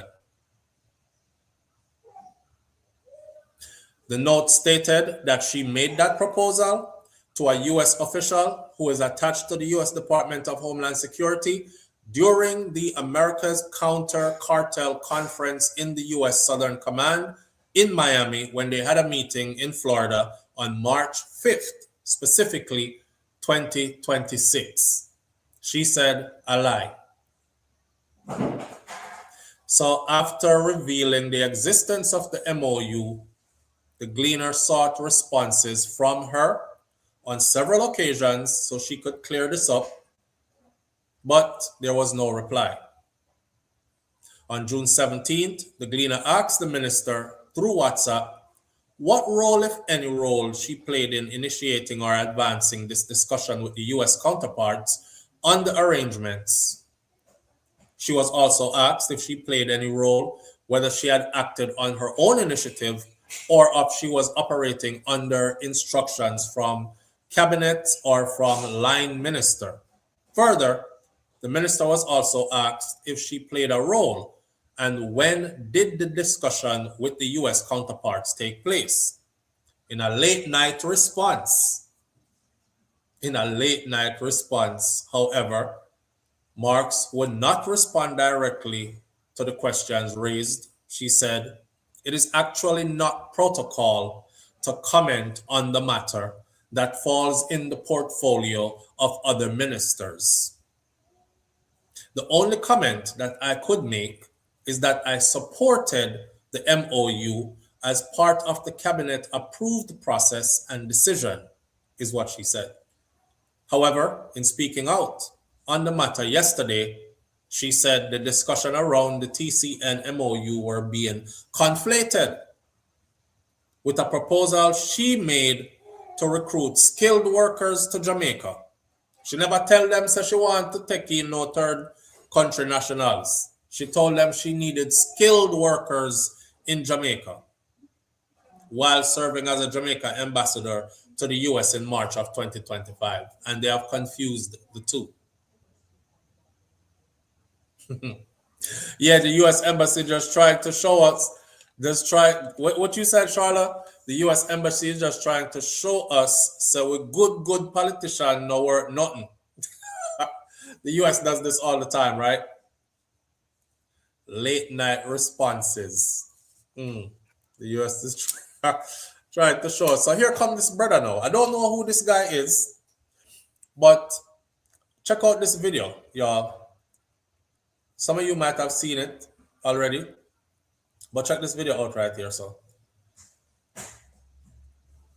I hope for his sake, though. Anyway, let me play it first. See it. I'm tired of holiness. I'm tired of Andrew holiness. I'm tired of Andrew holiness. The one day for me, I can tell them to step down. Yeah. I'm tired of Andrew holiness. I'm tired of Andrew holiness. And I tell him to step down. Step down. Andrew and him cool. I'm tired of Andrew holiness and him cool. Never step down. And if you do that, now the Monday morning come, if you do that Monday morning, if you step down, I'm tired of Bumbucklad Andrew. I see somebody say, you're not tired yet. Wait till Andrew get a hold of this video. The amount of running up and down what you have to go do. Sir, Rasta. Well, I won't say Rasta because you having dreadlocks does not make you a Rasta. You don't have to dread to be Rasta. I know Mr. So Morgan Heritage says so. Rest in peace, Peter. But why do you have an AK-47 with a banana clip? Make we look for Rasta again. Stop Sir Rasta. Make we look for this man again. Let's have another look at him, please, before we get into this. I'm tired of holiness. I'm tired of Andrew holiness. I'm tired of Andrew holiness. The one day for me, I can tell them to step down. Yeah. I'm tired of Andrew holiness. I'm tired of Andrew holiness. And I tell him to step down. Step down. Andrew and him cool. I'm tired of Andrew holiness and him cool. Never step down. And if you do that, now the Monday morning come, if you do that Monday morning, if you step down, I'm tired of Bumbucklad Andrew. I feel like you're in Florida somewhere. I feel like you're in Florida somewhere. Yeah, I feel like you're in Florida somewhere where you can definitely have a gun like that. Or in one of those states where you can have a gun like that. If you did serious about your message, you would have turned down the music and you would have turned up your voice and you would have looked into the camera seriously and addressed Andrew Holness seriously. Let me tell you something though, right? Andrew, them a real gangster. On another level of gangster that you don't understand. So you see, when you start wave around AK-47 with banana clip and a send message about him to step down and all these things, you're not hard to find, friend. And I'm not defending Andrew Holness, but I'm saying, because I don't agree with a lot of stuff that he has going on, but I'm not going to take up no gun to send me message. Because that's not what I'm on. But I think you do want a viral moment. That's what you want. You do want a viral moment. That gun there is a serious gun. You have a nice gun there. I like it. I like it. But if you are in Jamaica, they will find you in no time. But I don't think he's in Jamaica. He wouldn't be that brave.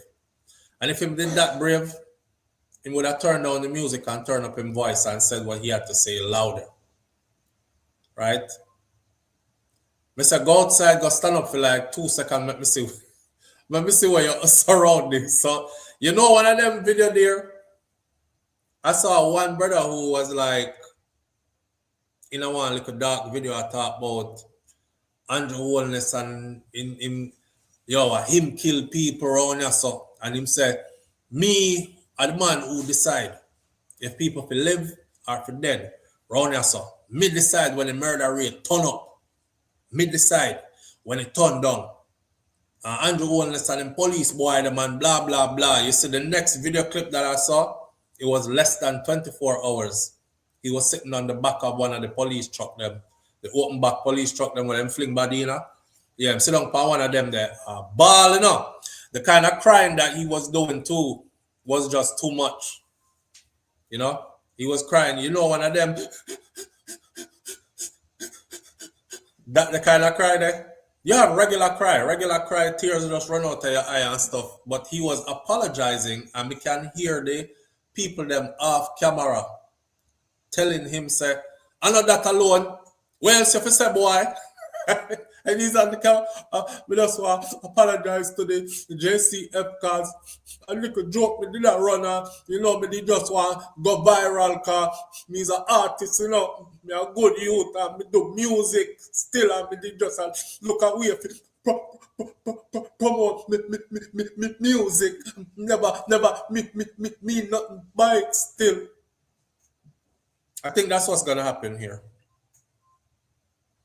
I played the video because the video has gone viral. A lot of people have it. Somebody said it, come give me. Them say, SouFlo, you know, see this. The Rasta them ready for rise up. Hey, don't mix Rasta with that. The people them up a bubble hill, not even one fat person up there. You hear me say? The people them up a bubble hill, not even one fat person up there. No disrespect to all the fat people tuning in here. The people up a bubble hill, not even one fat person up there. That means that the people them disciplined. They are isolated from the friggery and foolishness that's going on. None of them now take up no rifle and cuss no Andrew Holness or tell him about step down by Monday. Or me have to come take him down. I don't know what that mean. So I don't know why people talking about the rest of them ready for a revolution, you know, and talk about be bloody and them have them gun and he's not from there. He's not one of them, and not everybody that has dreadlocks and grow out a beard is a Rasta. Here. So on the left Bobo Hill alone, left them out of this. What Sizzla say, some big long gonna run up on them. Sizzla isn't even there. Don't mix them. Don't mix them.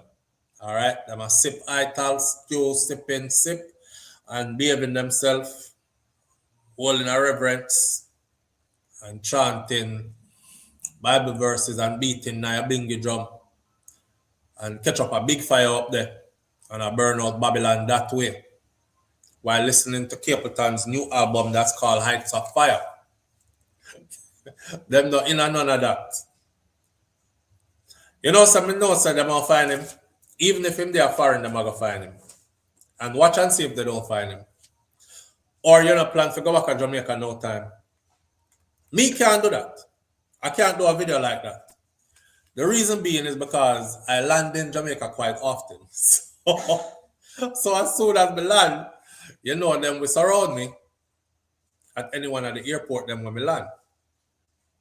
What kind of terroristic threat that they send come get the Prime Minister? Hey, bro, God want to see you go up in the truck. Then we have to go start fight from out the airport. Nice gun him have though. Yeah. Yeah, Audrey with the hiccup on the nose knot. It was a black brother where look more Indian black. Yeah.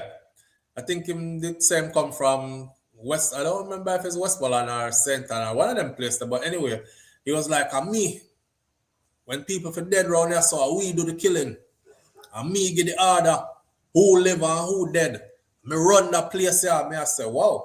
Because when I saw his video, I was like, damn. Like, that's a real killer. Me build him convincing. And I put him in a movie, you know. Yeah, when I give him a part in a movie because he was super convincing. I even thought he was serious. I mean, they pray and I said, JCF, find him quick. I'm going to kill a whole heap of people. And before I could say that done, there he was. A few moments later, me a good youth, you know. Actually, artist, music. Just look at a viral moment. And that alone, if you say, boy, boy, in brave. The world's small. For the next person who want to take up a gun, the world's small. The world is very small. One thing I realize is that the American government has said to the Andrew Holness administration that work with them and they will provide political support. Remember I told y'all I'm a words person. I'm a Virgo, but I'm a words person. So when you say stuff to me, I dissect with my overthinking self every word that you said, right? Them say, them will provide Andrew Holness, JLP, with political support. Now, if you have any rotted sense, you would have asked yourself, how can the US provide the JLP party and leader of, who is now our current prime minister, with political support? What does that mean exactly? You now ask yourself that. You're not hard to find, friend.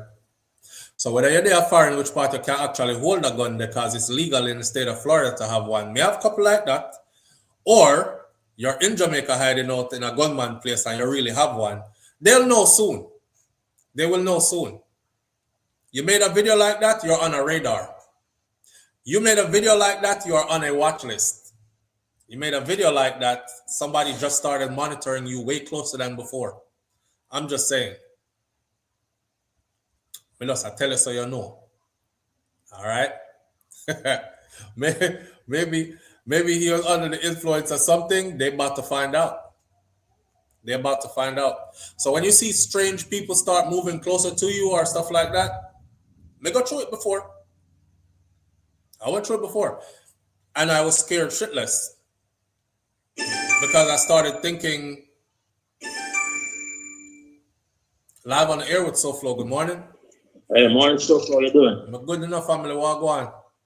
For real, man. Your conversation. How much time you have left? Boy, we have a little bit of time left, but you can't talk, man. I now hold you. Oh, the little man called earlier, since Trump on the races. Mm-hmm. We have to take time with people because sometimes people don't see things like us. You know what I mean? You really feel so? I might disagree.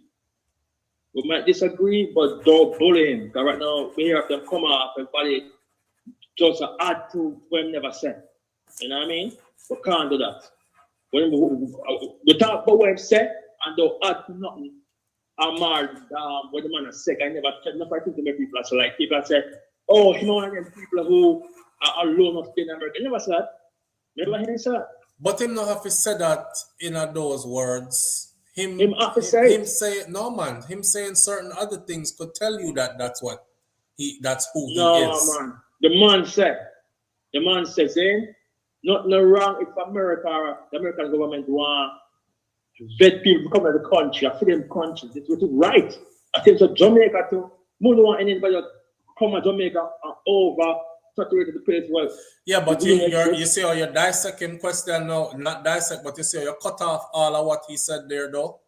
Him said, let me finish that sentence for you because it was a whole sentence. He said, nothing wrong with America vetting who is coming into the country, right? But there was more to it after that. He said that is something that Biden didn't do. And I said to him, stop right there. Let me help you out and you can go fact check this.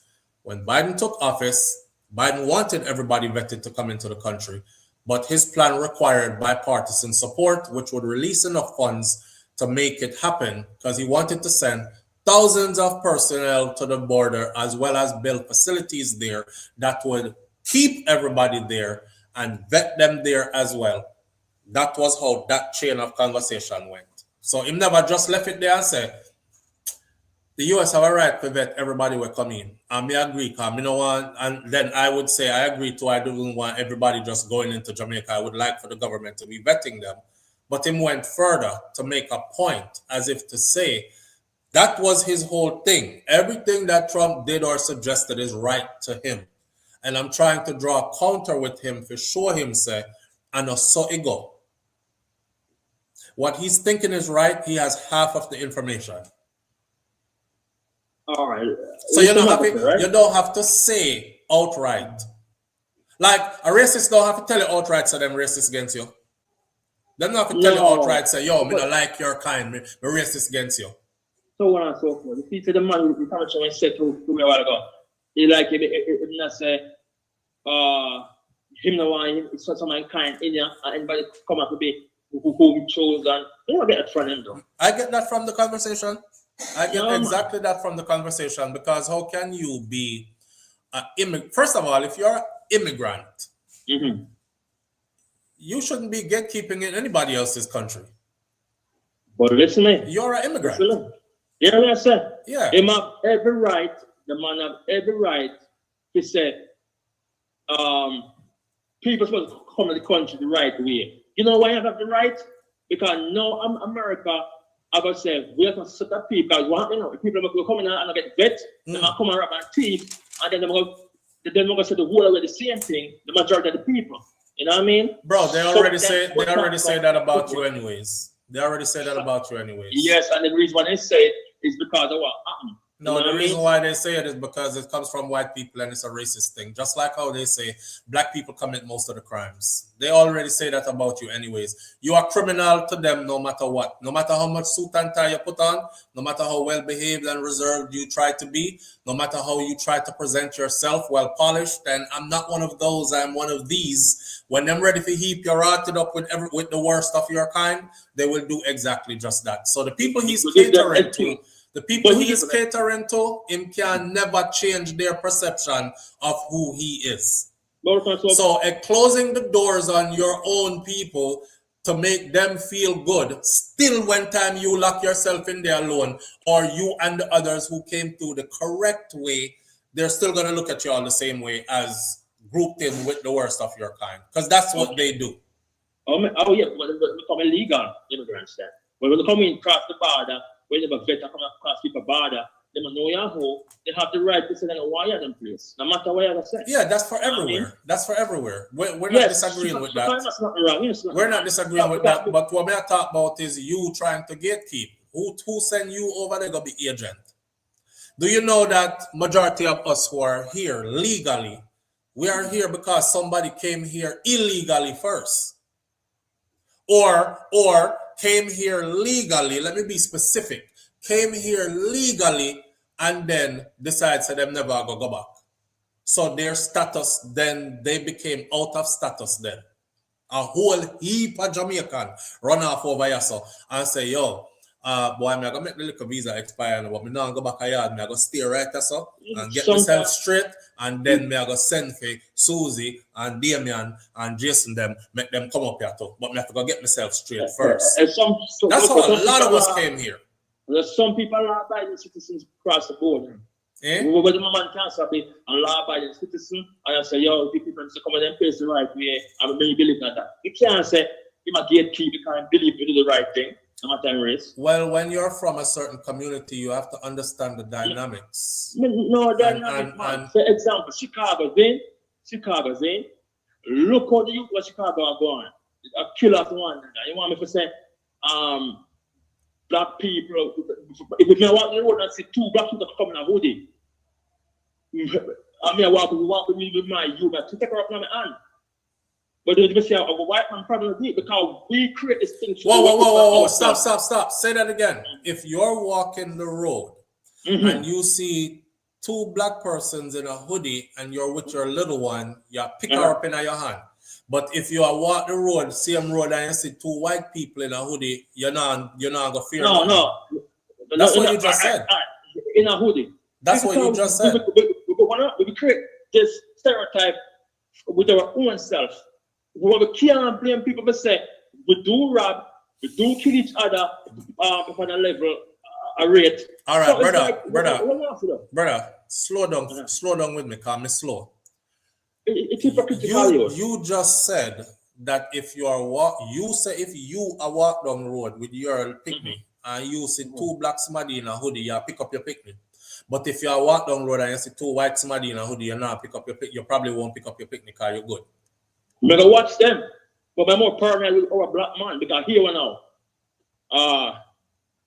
Statistics shows, and what we know is that black man become our father will stay so. But because we damage, we will become these people where become problematic. The example, me even overwork, Zane, and some black youth never find some way to break the code and the rule. Every other race can do it. Why the hell we do that? But why we can't fall in line, work at people in place and go home and get repaired? Why we have to try, and then when people say, we're going to say, I race and race. No, listen, man, the race is tough, but when we give them a chance to have excuse and to have proof that we real system is true, what have to say? You know what I mean? I'm telling you, it's so flawed. Me the righteous youth, then. Bro, First of all, you can't be biased in life, but you need to be educated in life also. Be educated more than what you think. That me I tell you, strong. Bro, listen. And this is factual for me, right? When I go into certain spaces and public spaces, let's start out with the grocery store. If I take a walk through Walmart, right? A superstore where hundreds of people might be in there shopping at the same time. If I'm in the gym working out, every white person who I see coming to that place, me look from them outside, from them exit them vehicle coming into the building. You know why? You just said something about when we hear white people talk, we act like said them racist and stuff, but when we give them a chance to explain, we can actually see them have valid points and how we are going to answer that. No, they're racist. Bullshit. Across the board.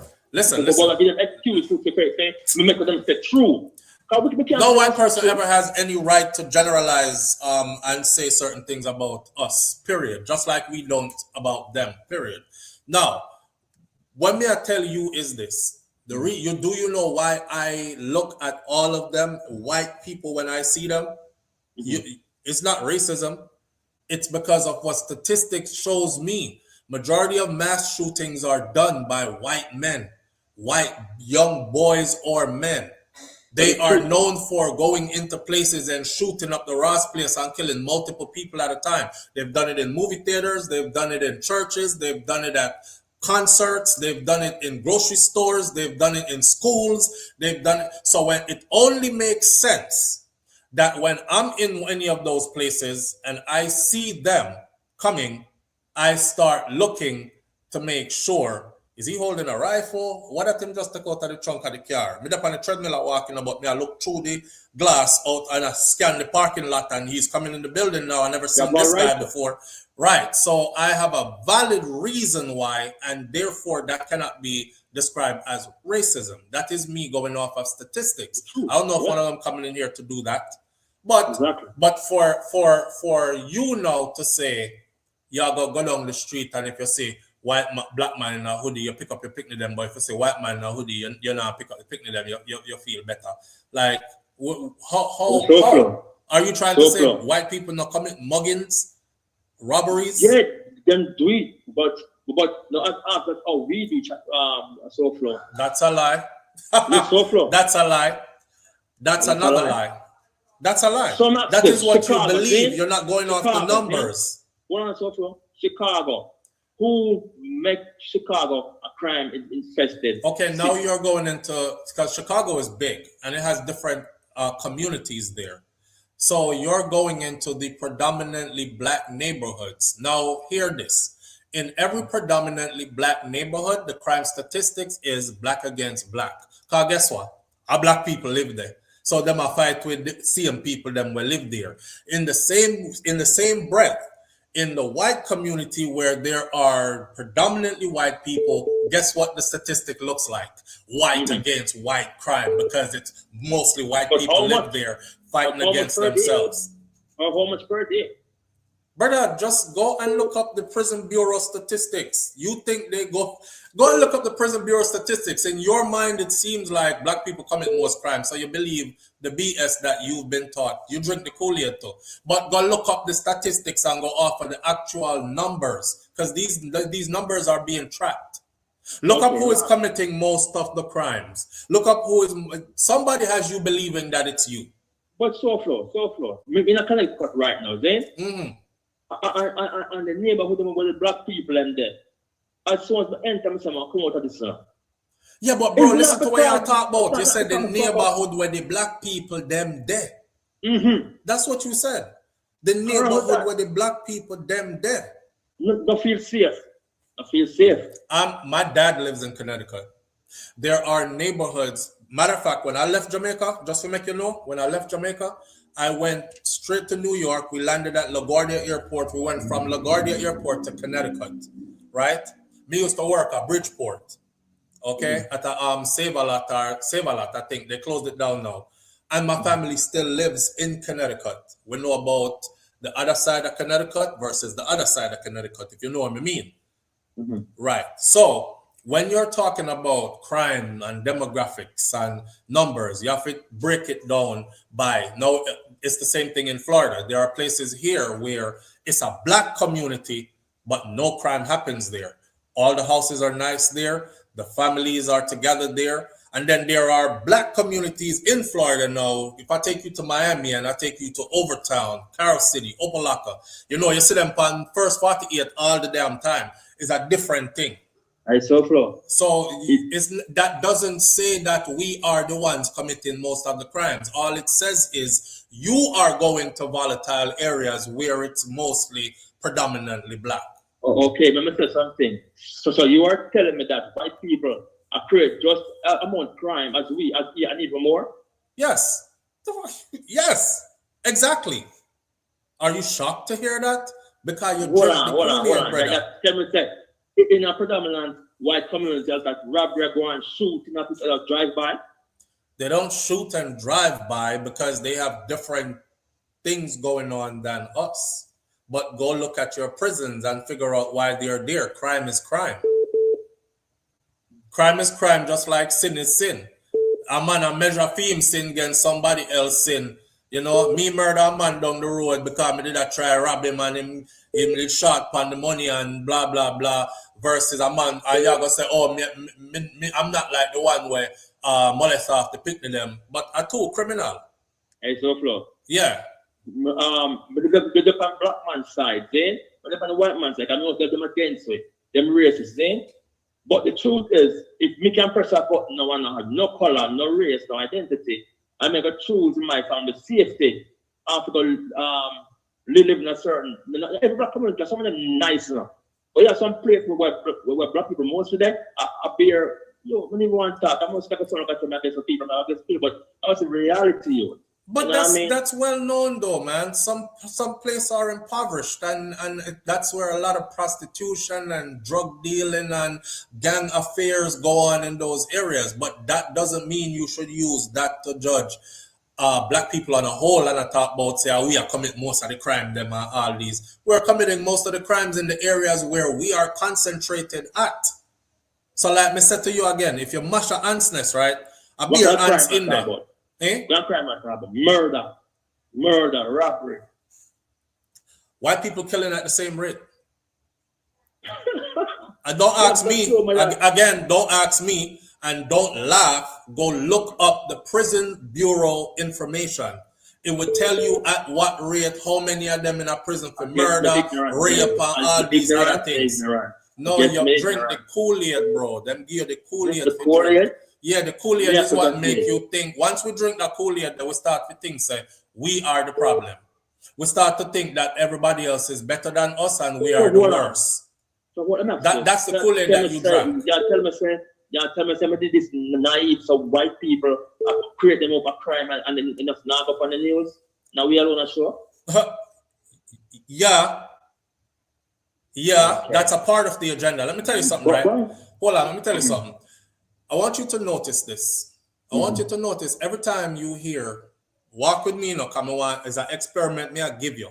I want your eyes to be open. I want your eyes to be open because you seem like you really want to know. All right. Yeah. I want you to watch the news and I want you to realize or notice every time you hear this right here. A man was shot today at 7 a.m. in front of a 7-Eleven, XXS, blah, blah, blah. He was taken to the hospital where he died.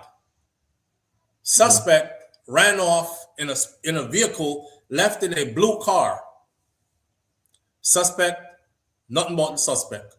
Anytime you hear it's vague and blank like that, hold your horses and wait, and watch or search another news channel and watch and see if the suspect is not a white male. They never give the picture of the individual and the complete description, even when they have it at the first go when them Lego the news. When they Lego the news now about, and it's a black person, they will definitely plaster your picture up there, even if you're just a suspect. Yeah. If them see the man do it on camera, you know, they still won't give his identity yet at first. Yeah. And this is a practice that has been done for the longest, and it was done for a reason, because they want everybody to be conditioned to think that, oh, black person again. Every time you hear crime, oh, another black person again. There it is on the news. Another one again, another black person again. So you become synonymous with criminal and crime. Black. Criminal and crime, black. Well, if you to call in and respect for you, compel the whole appointment, I have to verify it and check up. But when I call in now, I have to write, you know. No, man. Yeah, you just talk, and you know what you know and you believe what you believe. But that's why we talk, you know what I mean? You know, and the man, though, I still want to point to the man, though. Don't bully him, man. The man, sometimes don't add to himself. No, add to, you know what I mean? They make him word being word, I will leave that. Then who bully him? Then you hear people that say, oh, the more night people, you know, no other black man over here, and you want to go and go post alone. You man never say that. You're talking about people having a conversation after he left. That's not bullying somebody. It's bullying so far. That's not bullying, bro. If my son goes to school, you have to take learning in a boy. If my son go to school and my son well behaved in school and nobody complains about him because he has a good rapport with all the other students, even if they disagree with each other, that is the report that will be left at school about him. If him come home from school and him said, Daddy, there's a guy in my class called Steven, I can't stand his ass. He's so damn ignorant, he blah, blah, blah, XYZ. That's not bullying. Nobody in school can charge him for bullying because that wasn't bullying. So your definition of bullying gives this whole conversation a negative connotation where the guy wasn't bullied. When he called in, he was allowed to say everything him could have said. Me even a rock with him, cause me a throw back and forth, banter, question and answer. And then him left and him said, big up yourself, SouFLo. Manners and respect. And me say, same thing for you, bro. So him never feel like him get bullied. So you don't have to tell if you not bully him, because he wasn't bullied.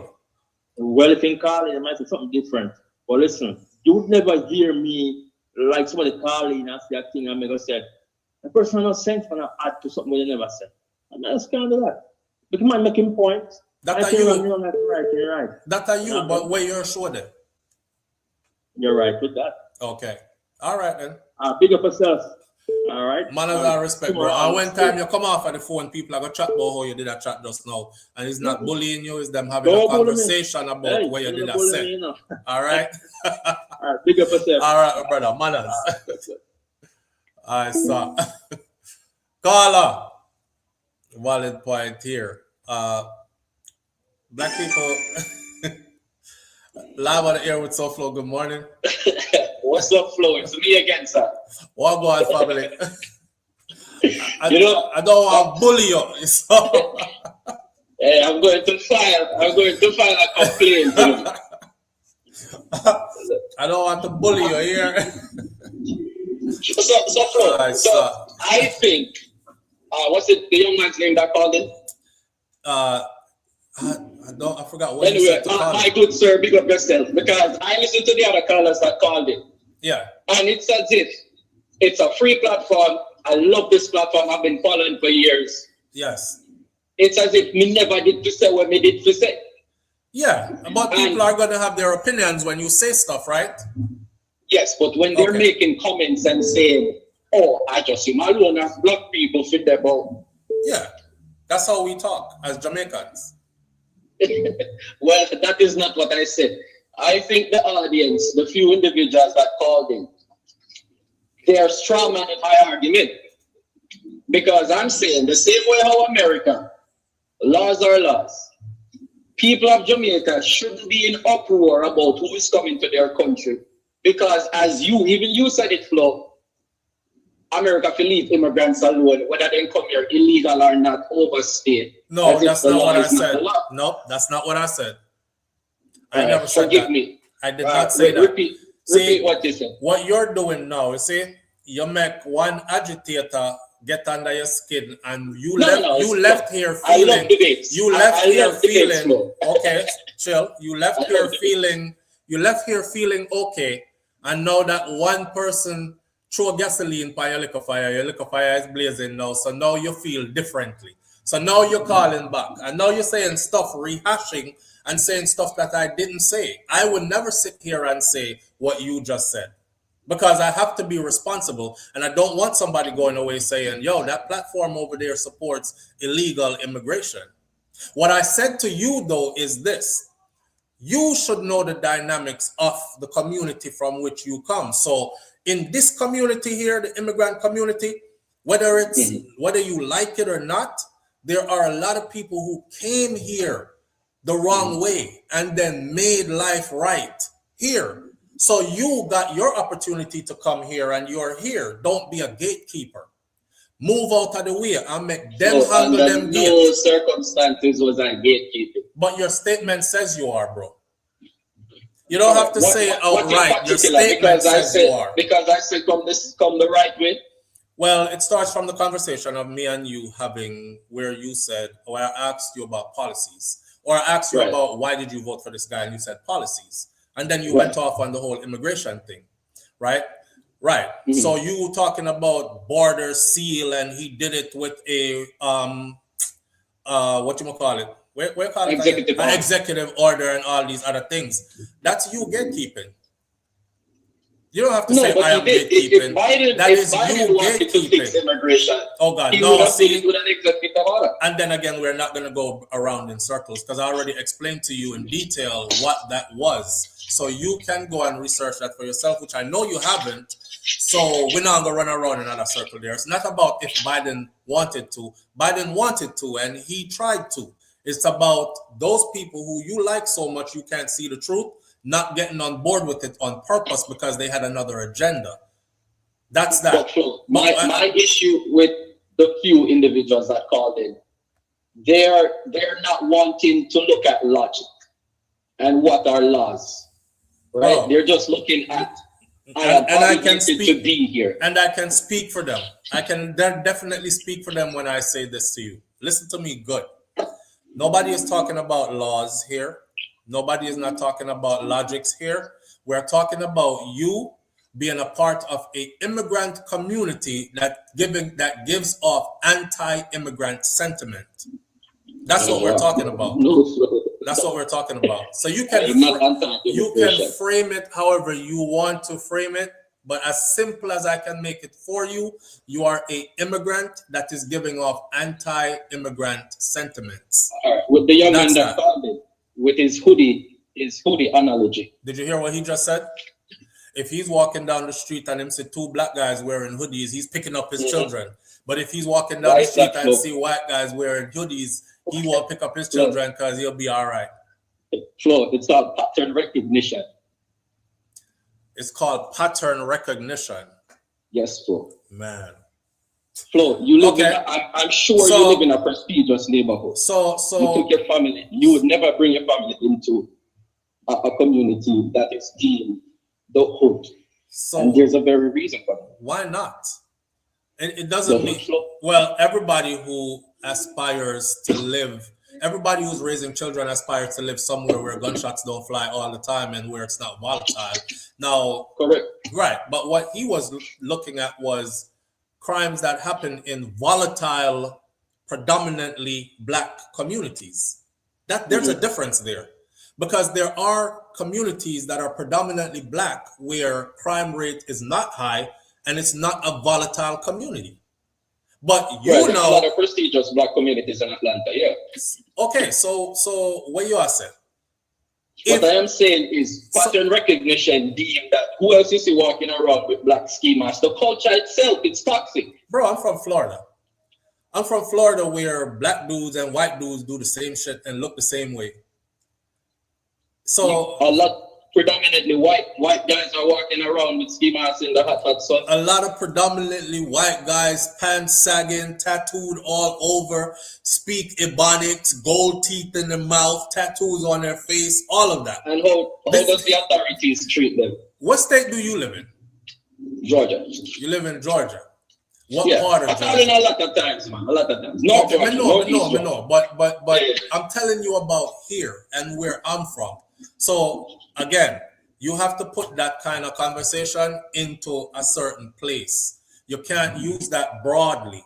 Because if I'm in a predominantly black neighborhood where it is middle class, upscale, whatever the case may be, and there's like no crimes happening there, it's not a volatile place, I'm not running to pick my kids up because I see black people with damn hoodies on and ski masks. Not no ski mask. We didn't speak about ski masks. Of course, if I see you in a damn ski mask and it's 90 degrees outside, I'm going to be suspicious whether you're black or white. Right? Correct. Okay.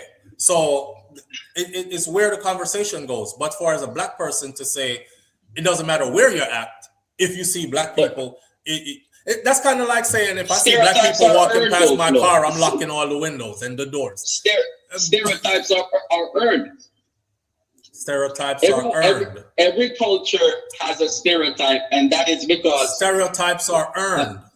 Yeah, a large majority of the people give that culture stereotype. Right. Stereotypes are. What are Jews known? What are Jews known for? I'm definitely not trying to even go any further with you. Stereotypes are earned.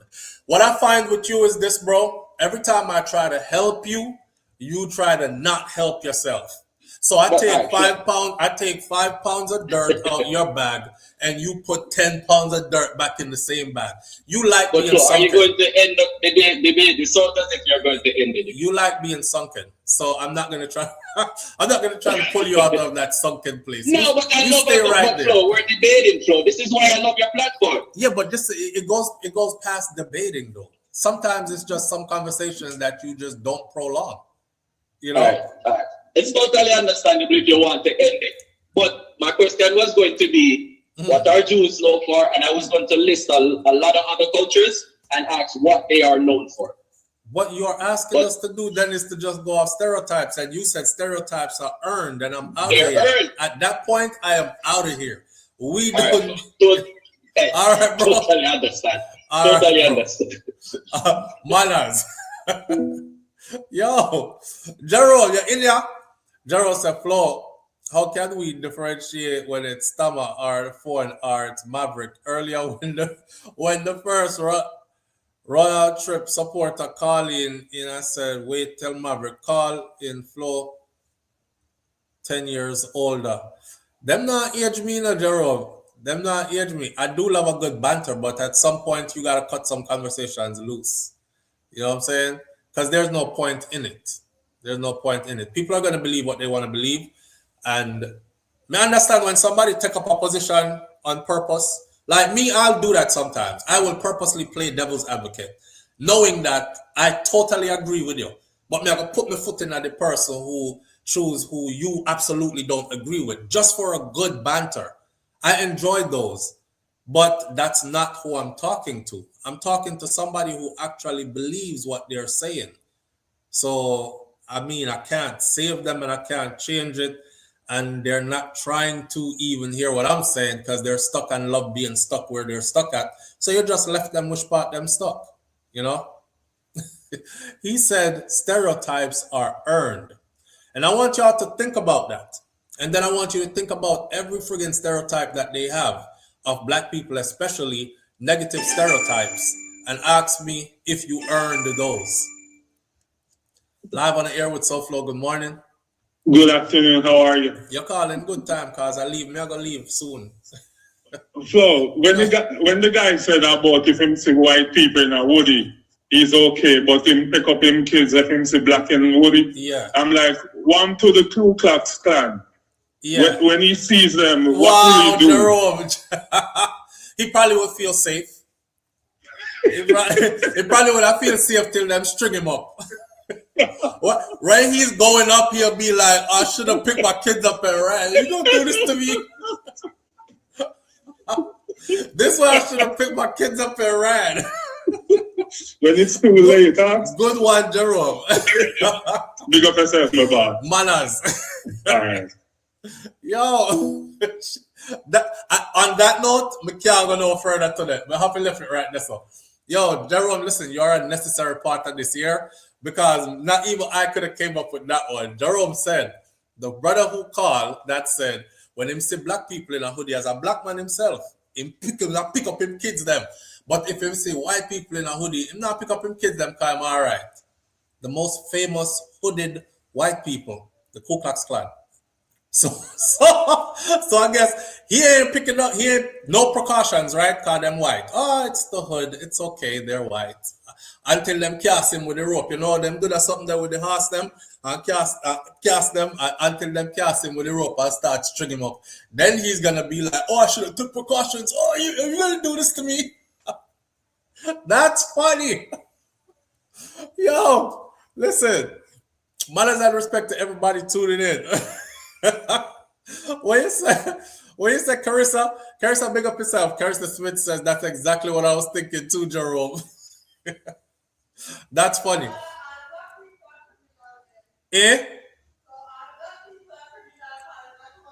That's one stereotype they have for us. They say all black people are criminals. And he said stereotypes are earned. Yo, listen, before I leave out here, right? Let me tell y'all something. Vibrate high.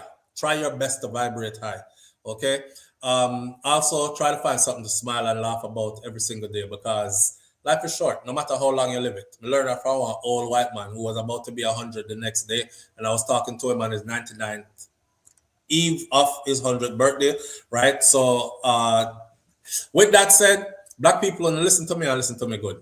No make nobody put nothing for uno, especially you immigrant blacks. Don't make nobody put anything on you and have you bogged down and wearing stuff. Nobody is better than you. And always remember that. Nobody is more, you are not more criminal than anybody else. You are not lesser than anybody else because a lot of people have worked very hard to make sure that that is exactly what you think, right? And some of our people believe it so much that they will actually tell it to the rest of us, to our face, as you can see. But hopefully, a lot of us don't believe that stuff about ourselves coming from others. I know our history. And after what I've seen done to us by them can't tell me nothing about good. Nothing. Them can't tell me nothing about good. Them can't tell me nothing about God. Them can't tell me nothing about love. Them can't tell me nothing about nothing that way. With that said, though, we will be back tomorrow. Tomorrow's Friday. I'm sorry to cut you off, bro, or sis, whoever that was. Today is my son's birthday. I said I wasn't going to stay on that long, and I'm gone past midday, and I have stuff to do with him, and he's right there. So I'm going to leave it right here and go be daddy, not play daddy, be daddy. With that said, we'll be here tomorrow. Tomorrow morning is Festive Fridays. Festive Fridays, bring your topics. I will definitely bring mine. We didn't finish all the topics I had for today, so I will definitely be picking up where we left off today, and we'll be going in deep and long tomorrow. Why? Don't know why I said that, but yeah, I'll see you tomorrow if God spare life. My grandmother said be good. Miss Ruby said be good. If you can't be good, be careful, but it's best to be good. My grandfather, Mas Cleavy, said I will see you tomorrow if God spare life. All right? I'm out. Peace. The man said every